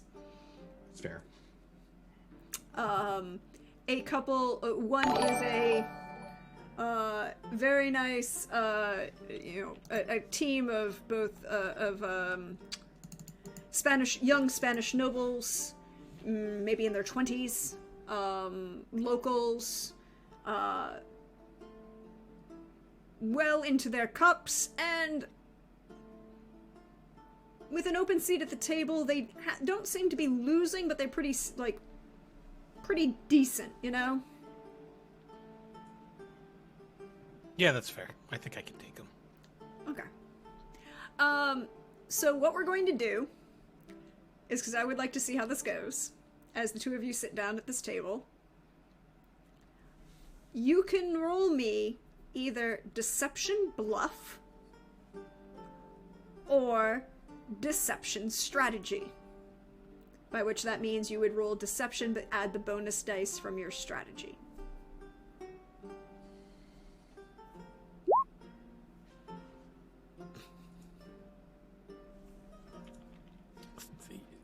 Griffiths might be very good at the deception thing.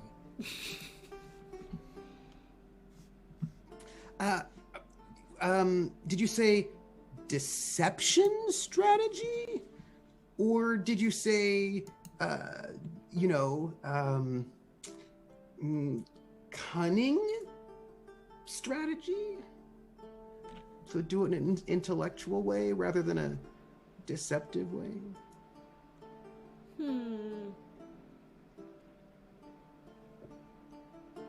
Doing it in a thinky way.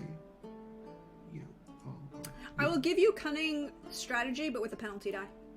Okay. I'll take it. Let's see. All right, let's see. I'll do cunning. Add a 1 bonus die. 1 penalty die. 6. Again. Remember. I'm doing my best.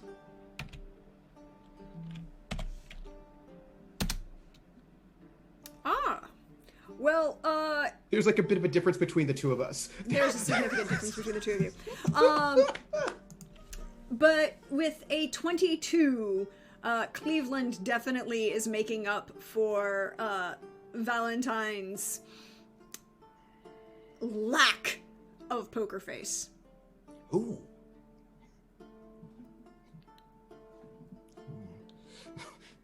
Yeah, there's a lot of. But I needed a heart. God damn it! Being subtly, quietly muttered at the moment. So I'm like I've got some cards, and then I see they throw a diamond. I'm like, oh. Exactly that moment. But Cleveland definitely makes up for it, and you end up winning. I will say, because I want to do this, and I know who they are. You end up winning £21.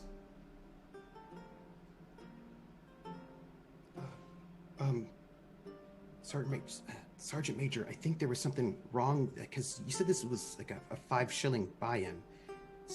That's 21 pounds. Yes, but I know. Yeah, but you said it was just a 5 shilling buy-in, and that seemed like to go. That seemed to go real. I believe it's per hand, so it escalates. Okay. Also, they are Spanish nobles, and they don't give a shit. But anyways, Cleveland starts. Cleveland takes the pounds, and then he starts peeling them off, really obviously, just so that Quibble and Ingram can see just how successful they were in this round. And he's going to peel off 15 pounds and slide them over to Valentine. Oh, no, sir, that's not... Sergeant Major, that's not even... That's not even half. That's... You need it more than I do.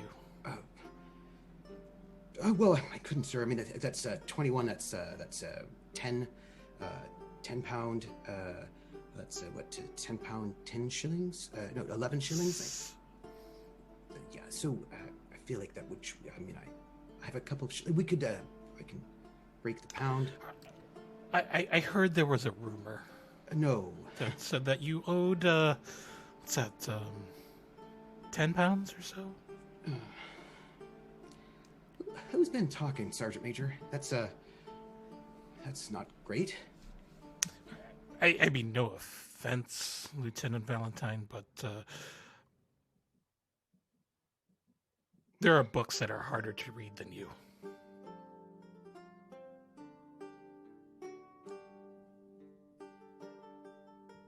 I see. You're saying that. Okay, right. Well, okay. Well, I'll just take my half. I wouldn't want to take advantage. Oh no, it's fine. I mean, I was prepared to lose 50 pounds with your partnership, so gaining 6 happens to be quite a boon. Well, plus, also, I think it really upsets the. How well are Quibble and Willoughby doing? There was this moment as you look back over where Ingram was too focused on his hand at the moment, so he didn't quite see it, but Quibble did, and he kind of leaned over and muttered, and you can kind of see Ingram now turn and glare daggers at Valentine. And then Swallow finish out his hand, finish their round, collect their own winnings, which are not as substantial. They were playing against other officers and therefore had a smaller raise each hand. And now they are kind of muttering to themselves, got up to get a couple glasses. What would you like to do? Valentine, you should spread out those pounds notes and fan yourself with them a little bit. But that's not humble, Sergeant Major. That's no, but I mean, it's not humble. You know, it's prideful.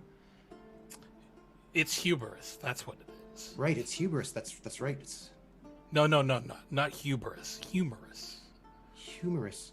Well, but hubris is a you know, my pastor wouldn't like it if I were being hubris. Well, that's true, but your pastor wouldn't be caught dead in a place like this. Or maybe he would. At any rate, I think that you deserve to enjoy your good fortune. Oh, but wouldn't that... I mean, they're good. I mean, look just how upset Willoughby is.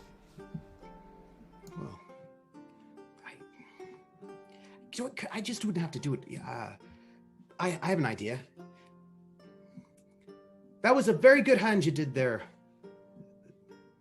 Sergeant Major. We did a good job. I feel like no one could beat us, because we're that good. Anybody who would dare not to try to beat us would be a coward. Because we did so well. And it was... I want to pause here. Good. I want to pause here. Did Lieutenant Valentine intentionally throw the C word around?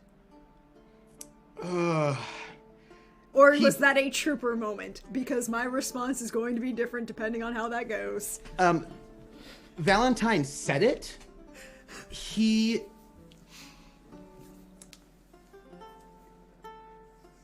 To use that word means something different in a village of people who are not nobles than it is with a group of people who are nobles. Oh, it's even worse. To use that term to use the word coward in front of a bunch of officers on the front lines in Spain. Mm-hmm.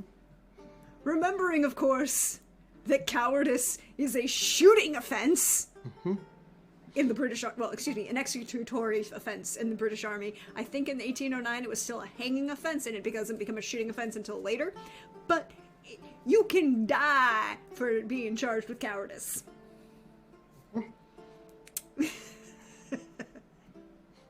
I love Pope. Thank you for noticing. So I'm going to say that the minute you say that, Willoughby Ingram walks up to you and says, "Sir?" I'm going to use a resolve token. Could I have Colonel Fisher walk in? Please. Yes, you can. If you don't, I want to. I will take that resolve token. So I think everybody's back to 2 now. Equal opportunity resolve tokens. Wait, wrong. Wait, hold up. So many different needles. Quick question. As we're getting this resolve token out, am I allowed to monologue token what the hell is going through Griffith's head as Valentine just said coward out loud, is about to start a huge fight, and the fucking colonel just walked in? Yes, you can. Okay, I'm absolutely spending my monologue token today. Okay. So Griffiths is now banging his forehead on the table.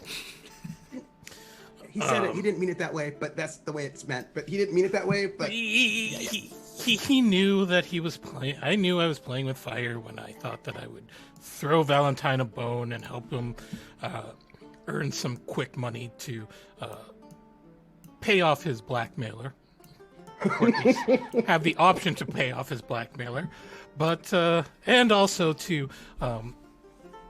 stick a dagger, or at least foil his nemesis, certain Willoughby Ingram, as well as help myself in getting a little bit of a one-upsmanship over my brother-in-law. Yeah.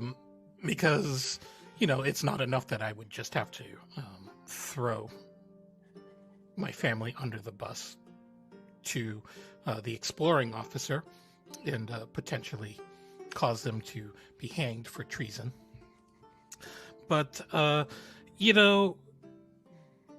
really wish that Valentine just took the opportunity to fan himself with those pounds and notes in the same way that the noblewoman he had encountered earlier would speak in a particular fan language, because it would result in him getting some face and me, feeling pretty good about things. But now we've got a potential duel and our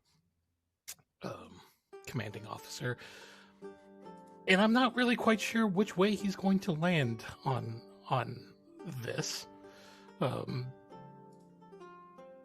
No, this is not good at all.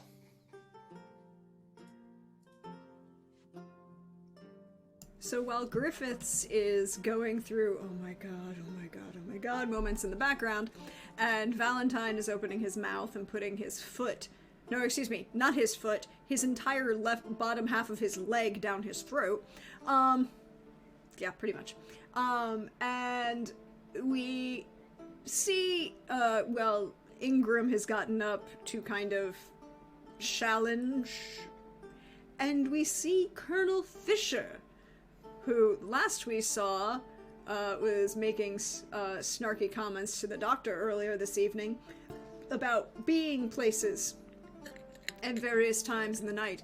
So what is Colonel Fisher going to do?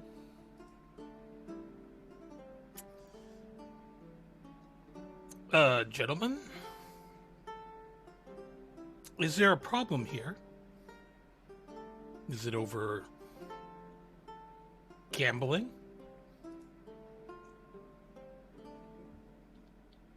May I make an awareness? Because basically, I said this thing, right? But I wasn't necessarily looking at them. That was the point. I was saying the thing to my partner, not looking at them, knowing that, they might then want to come and play with us, right? So I'm going to now look to see how they're reacting, because I wasn't looking. So you want the awareness empathy? Sure. That's basically like the looking at the person. Yeah. Because I was deliberately not looking at them, because, that's how you play it cool.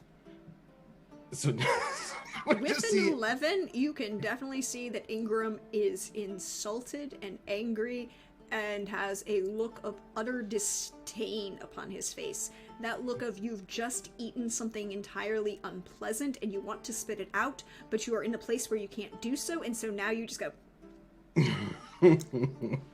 Look. Quibble is also angry, but he's also has that glint in his eye of hunter on attack. He's like, ooh, I can use this. Pray moment. Actually, Coldrake, if you're going to make that quote, it's gambling.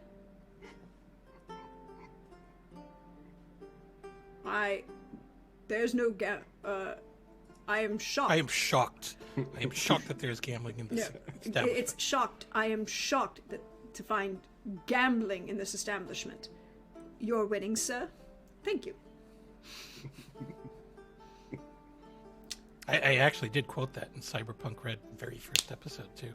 Yes, it was. It was fabulous, and we loved it. Casablanca, best movie ever. Fight me. Fighting you. You're the GM. It's no good.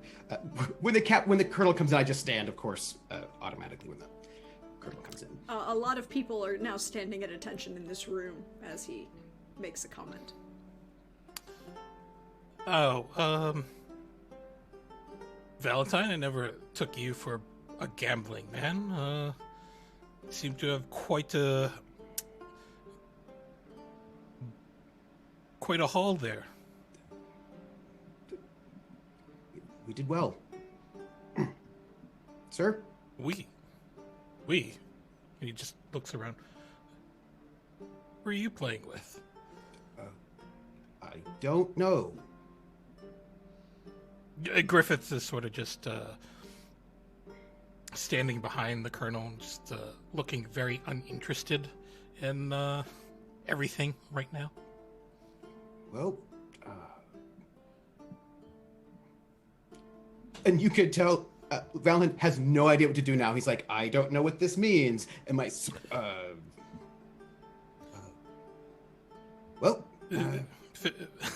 Fisher gives him an eyes him up and down. You appear to be suffering still from the injuries that you had suffered from the explosion earlier.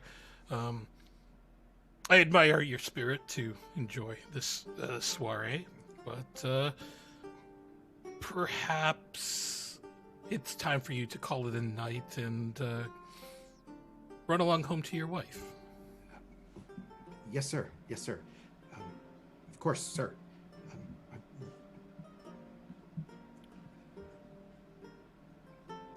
And he sort of makes sure his cards are on the table, and like he didn't take anything with him. Nods. I will, sir. And he is still not quite certain, like, what plague Griffiths has done. He's like, in his mind, he's like, oh, Griffiths is doing something, like it's some kind of scheme, but I don't know what the scheme is.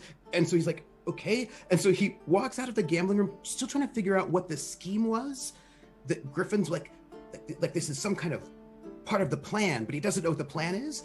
And so he sort of steps out into the main hall, where the inner court where the waltzing is happening, trying to figure out if he's supposed to really leave or if he's supposed to wait. And so he's going to sort of go, move himself towards the front of the towards the entrance, and wait to see whether or not Griffiths sort of emerges. Because he's not certain if, because he feels like something happened, but he wasn't quite certain what it was. And so he's wanting to see if he's going to get instructions from the sergeant major before he actually leaves. However, while Lieutenant Valentine is questioning his existence and possibly trying to figure out how to get that foot out of his mouth, I don't think it'll work real well in the long term, but we'll see what happens. We are going to pan the camera back upstairs to Captain Pomeroy, Captain Bisley, Dr. Spaulding, as they found a chambermaid who has, under the combined persuasion of the three of you, agreed to unlock the door to Francisco's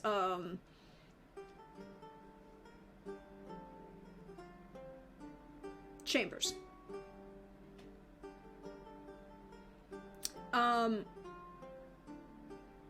What is the plan? My thought is basic. My thought is very simple. For her to go in and check on check on him to see if he's in there, which I realize that would cause some things to erupt. So possibly it would be more of because it could be any number of things. It would be more of a, could you look in and just make sure everything's all right, and just sort of let us know, that kind of thing. And then, but with the idea being that if there's something that might bear more investigation, she would perhaps leave it open for a little while just so we can go in after her. Okay, so you're going to let her go in first. I think that's probably best. for multiple reasons. She not. What are you doing? Would it be okay to, and this is under the guise of the good doctor, maybe potentially, like, bribe this maid to make sure she not only leaves the door for us if she finds anything, or doesn't find anything, or just to, like, buy her silence in this situation? I mean, you don't need to in this moment. She's already been persuaded to open the door for you. I'm totally on board with that, and also can offer her, to get a dress sent to her at some point, but okay, if need be. Yeah, I will happily take that extra incitement. Yeah.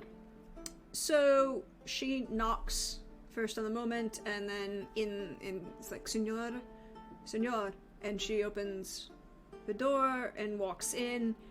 And then you hear her scream. This ear-piercing, high-pitched scream. And she comes running out of the room and just kind of collapses on the nearest one of you that's there. Crying and upset. Pomeroy will grab a hold of the woman and gently pass her off to cry and fall over on the doctor, who's probably the most capable person here to handle that. Right. Oh, my dear, are you all right? At that point, she passes out. She faints. All right. She left the door, right? Yeah, she came running out. Yeah, I'm going to let the doctor comfort the passed out lady, and I'll step in. Fainting is the thing that happens. You I'll step in. It is a large chamber that takes up most of what would be the East Loggia. It overlooks the plains of Talavera, nice private balcony. There are two things that immediately catch your eye. Number one, there are two gentlemen on the ground. Oh. Great. Lovely. One of whom is Major Holmes. Also great. They're both fully dressed. There are there's a bottle of wine on the table and two glasses that have been spilled over onto itself, but they are both you could roll healing diagnose.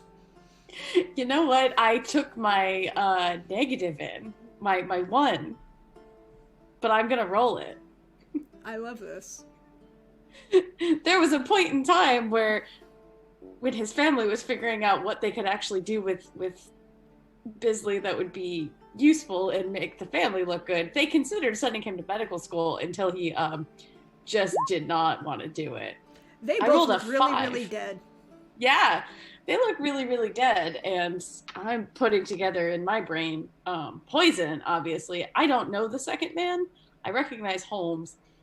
I think I may... The second man has a young Spanish hair tied back in the thing. Yes. And it looks like it's Francisco. You could kind of gauge it as Francisco Serrano. I was gonna say player brain knows right away who it is, but no. Disney brain has not met this man. Portrait was yeah, his portrait was downstairs. You would see that it is Francisco. You think they are very, very dead. I think they are very, very dead. That's all I can do. Doctor Pomeroy,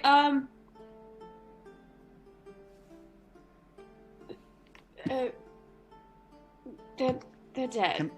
Can I assume that I've gotten the chambermaid to a fainting couch or somewhere that she can, Yes, there's probably some sort of thing in the hallway there.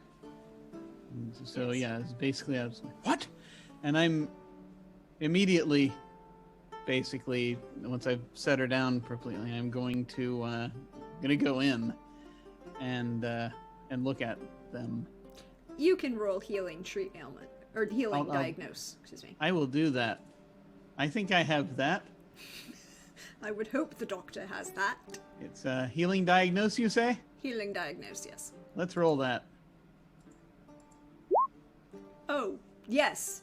That is an epic success. That is 4 degrees of success, which means you have 4 bonus dice for the next moment. They're not dead. Yet. They are, however, severely poisoned and unconscious.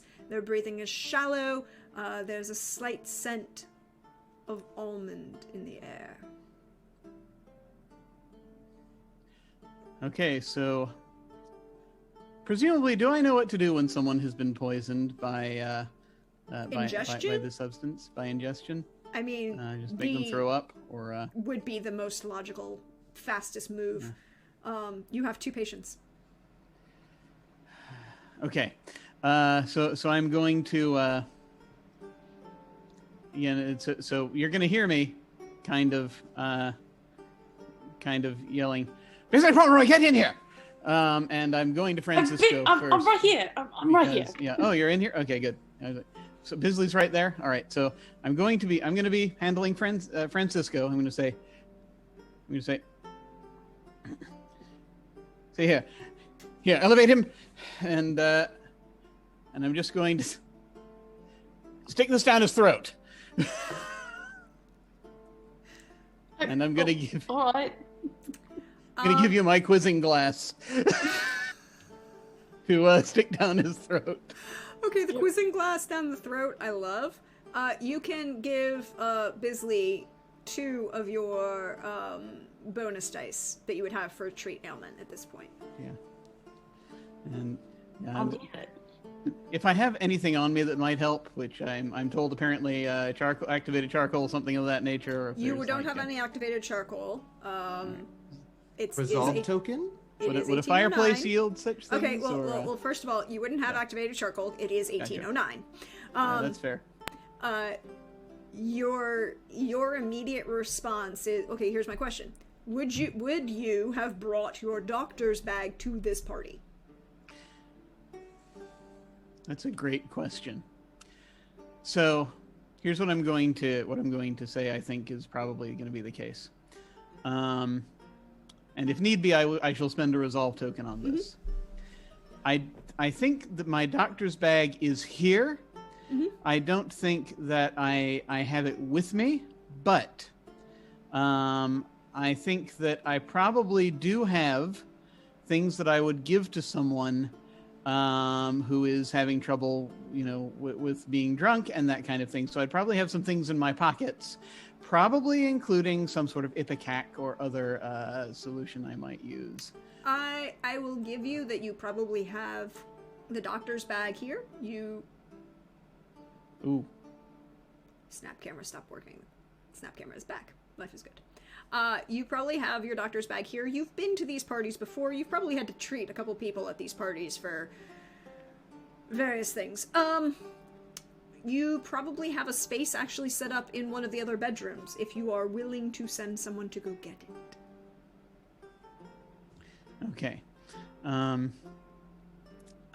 Do I think there would be time? I mean, if you've already started putting your fingers down their throat, that will get you started. Okay. If I think there will be time, then I will. I will sort of.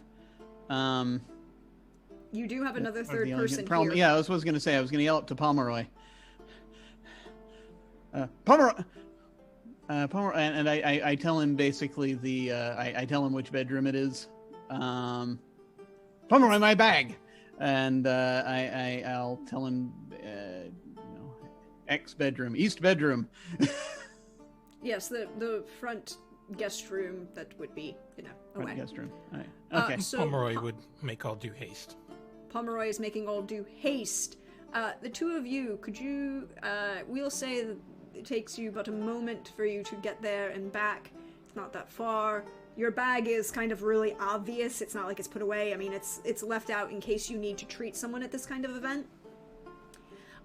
You have your bag, sir. You've got your... Now I need 2 treat ailment rolls. One from Bisley.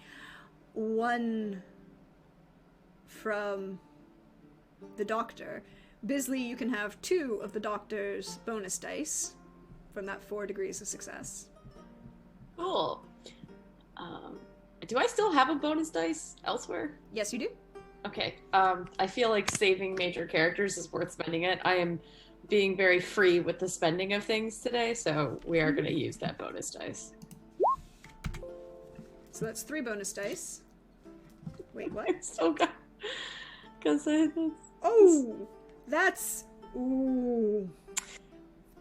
I just want you That's to know... bad! That's I really want you to- bad! I want you to know, everyone, that is rolling 4 dice, keeping 1, and you rolled a 4 and 3 1s.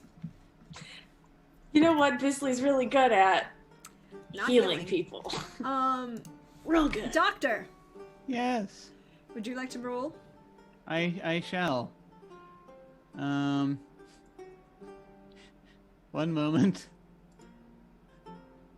Oh, as I'm recovering from the imminent loss of the Wait, who was treating of the whom? officer. I'm treating Francisco, and Bisley was treating Major Holmes. Yep. And so the loss of our artillery officer, not great. I suppose there was a reason why Bisley didn't become a doctor. Probably. Yeah, So let's see. yeah. This is healing, treat ailment. Healing, treat, ailment, plus you have 2 bonus dice. Plus I have 2 bonus dice. Excellent.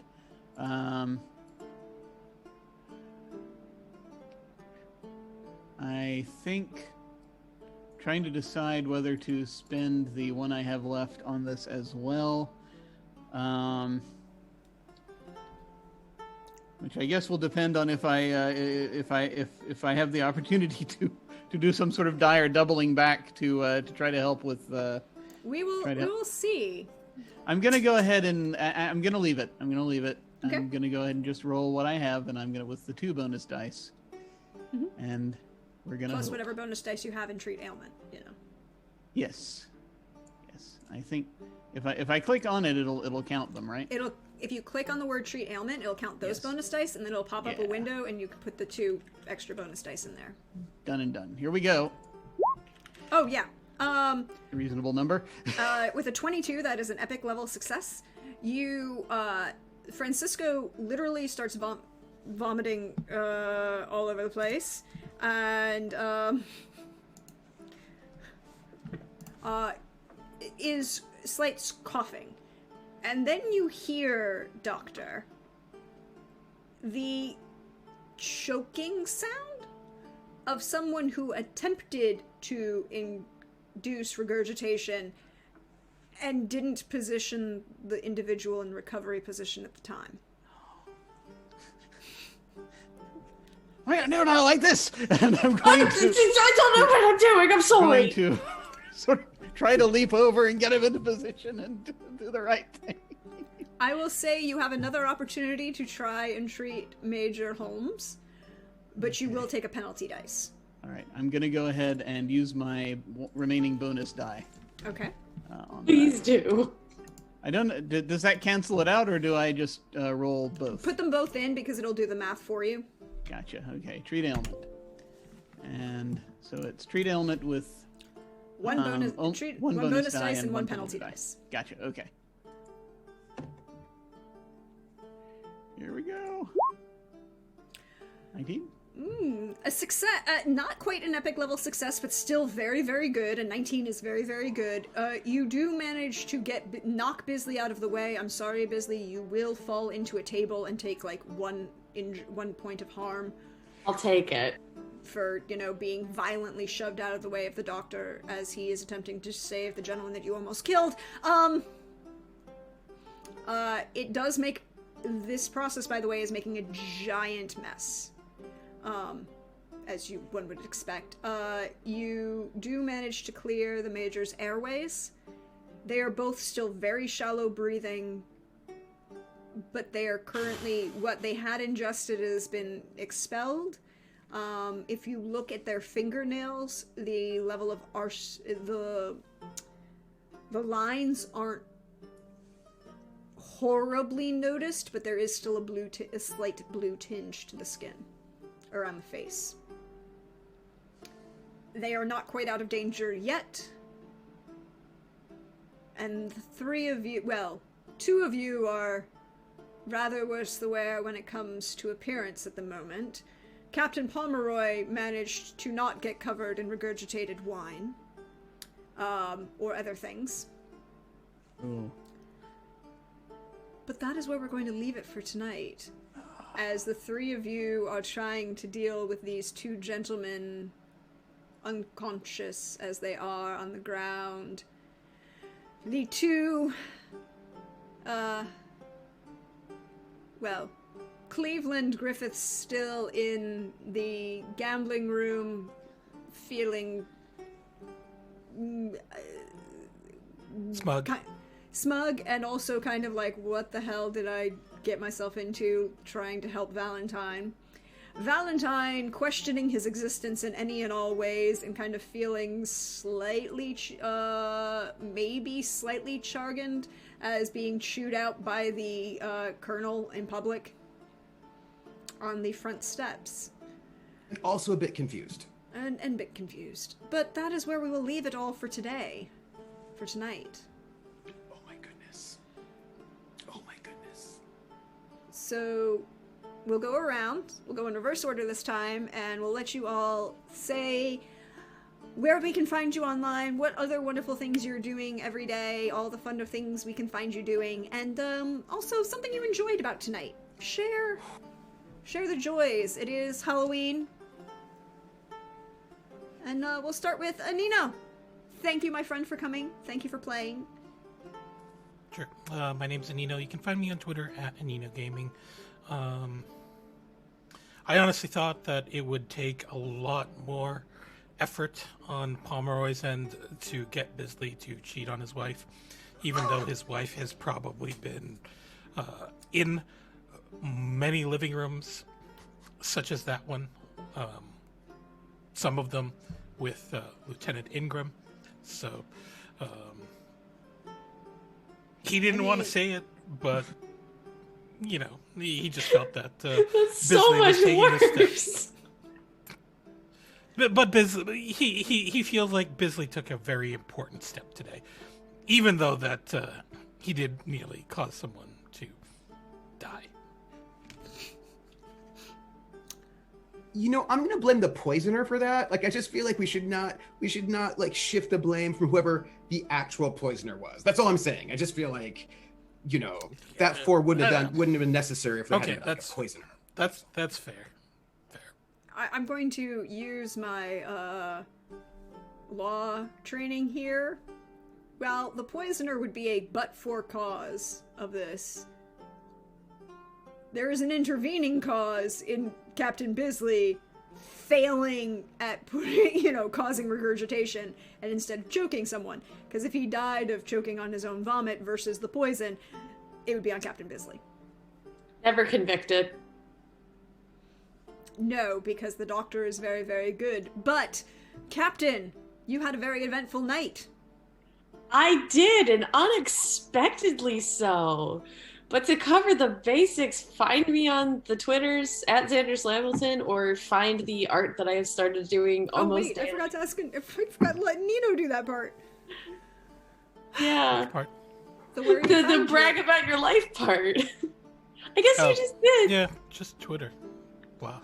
Twitter. That's it. Yeah. Well, anyway, my shout out was actually just to a Nino period across the 3 different characters, having 3 entirely different motivations, and that epic monologue in the middle of balancing 2 characters. Mwah.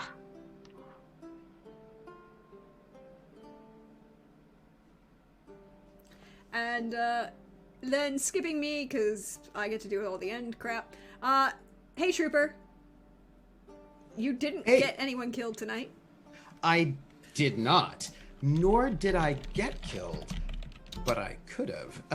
I also don't think that I mean, I was right that there was probably an assassin, but It's fine. I was not able to save anyone from the assassin. However, I'm Trooper SJP, and you can find me at Trooper SJP on Twitch, where I stream all sorts of things. The big RPG on my stream is Friday nights at 7 p.m. Eastern, which is City of Light and Shadow, which is a Fate condensed French Resistance campaign. Another historical, because you'll probably just, if there's a historical RPG, I might be in it. I feel like that's kind of that's gonna go. There's a bunch of other things you can find me at. Just show up, hang out with me. Oh, although what you should do is you should actually find me and also Prax on Monday at 3 p.m. Eastern Time over at Encounter Roleplay, where we will be playing For the North, a Song of Ice and Fire RPG. And we just had our first session, and everything was perfect, and everything was great, and everybody was fine, and everyone was happy. You know that's not gonna, it's gonna be bad. You know it. So come and see whatever disaster is looming, and you can find me at Academic Foxhole on Twitter. And my favorite part, it was hard because this was such an epic party. It had everything. It had everything, as Stefan from Saturday Night Live would say.